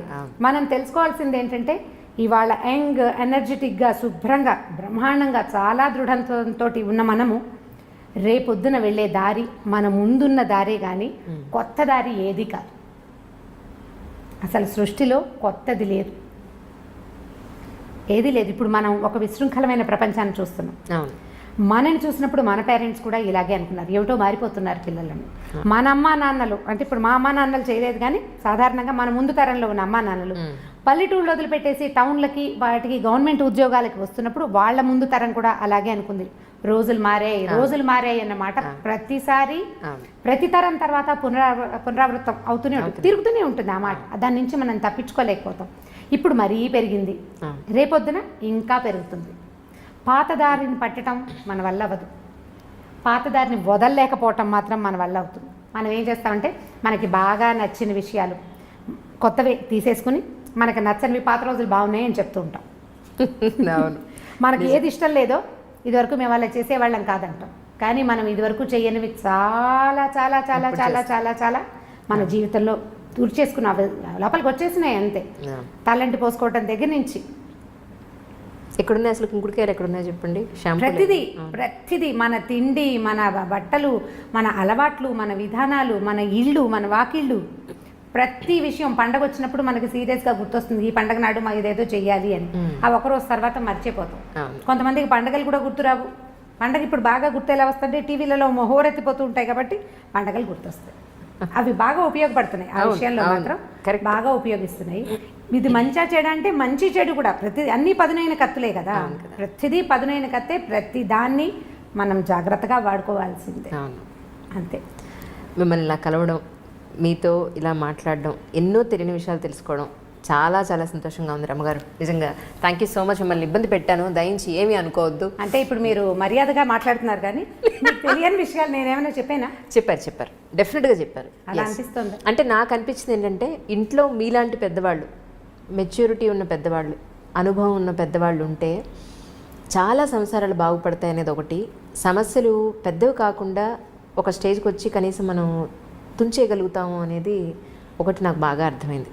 ఉండాలి మీలాంటి వాళ్ళు, ఇంటికి ఒకళ్ళు ఉండాలి, అది మనస్ఫూర్తిగా కోరుకుంటున్నాను. చాలా సంతోషం మనల్ని కలవడం. థ్యాంక్ యూ అండి, thank you so much once again. నమస్తే. అంటే ఐ డ్రీమ్ని ఎప్పుడు డ్రీమ్స్ కూడా చేయలేదు నేను, అనుకోలేదు, నాకు తెలీదు కూడా. ఒక 10-11 నెలల్లో నేను ఇలాంటి స్టేజ్కి వస్తానని నేను ఊహించలేదు. అంటే నేను లేట్ లతీఫ్ననే చెప్పాలి. చాలా పెద్ద వయసు వచ్చాక నాకు లైమ్ లైట్లోకి అంటే ప్రజల్లోకి వెళ్ళే అవకాశం కుదిరింది నిజంగా. ఇప్పుడు ఒక సుమన్ టీవీ లేకపోతే వచ్చేదాన్నే కాదు నేను, అనుకోకుండా వాళ్ళు నన్ను తీసుకొచ్చారు. ఆ తర్వాత ప్రజల జీవితంలోకి నేను చాలా తేలిగ్గా వెళ్ళిపోయారు, చాలా తేలిగ్గా వెళ్ళిపోయారు, కథల్లో నుంచి వెళ్ళిపోయాను ఈజీగా. సో ఆ తర్వాత ఐ డ్రీమ్లోకి కూడా వచ్చేసాను అనుకోకుండా. చాలా థ్యాంక్ యూ. మీరు అసలు నన్ను పర్సనల్ ఇంటర్వ్యూ అనే పాయింటే నాకు నచ్చలేదు యాక్చువల్గా. అది నా దగ్గర తెలుసుకోవడానికి ఏమి లేదనిపించింది నాకు, బట్ మీరు నన్ను కన్విన్స్ చేశారు. నేను అదే క్వశ్చన్స్ తోటి. అవును అందుకే నేను అసలు ఒక్కడు కూడా పర్సనల్ క్వశ్చన్ వేయని కారణం కూడా. ఎందుకంటే మీరు అన్న మాట నాకు అర్థమైందంటే పనికొచ్చేది ఏదైనా చేయాలండి అని అన్నారు మీరు. ఎస్, నేను కూడా అదే పాయింట్కి కట్టుబడి అదే ఇప్పుడు అంటే మీరు చేసిన ఈ ఇంటర్వ్యూలో నేను చెప్పిన పాయింట్స్లో ఏవైనా అంటే నేను చెప్పిన ఇవన్నీ నా సొంత అభిప్రాయాలే కదా, వీటిలలో ఏవైనా ఎవరికైనా ఒక్క 4 వాక్యాలైనా ఉపయోగపడితే నేను అదే చాలనుకుంటాను. ఇప్పుడు నేను చెప్పే కథల్లో కూడా నా ఉద్దేశం అదే.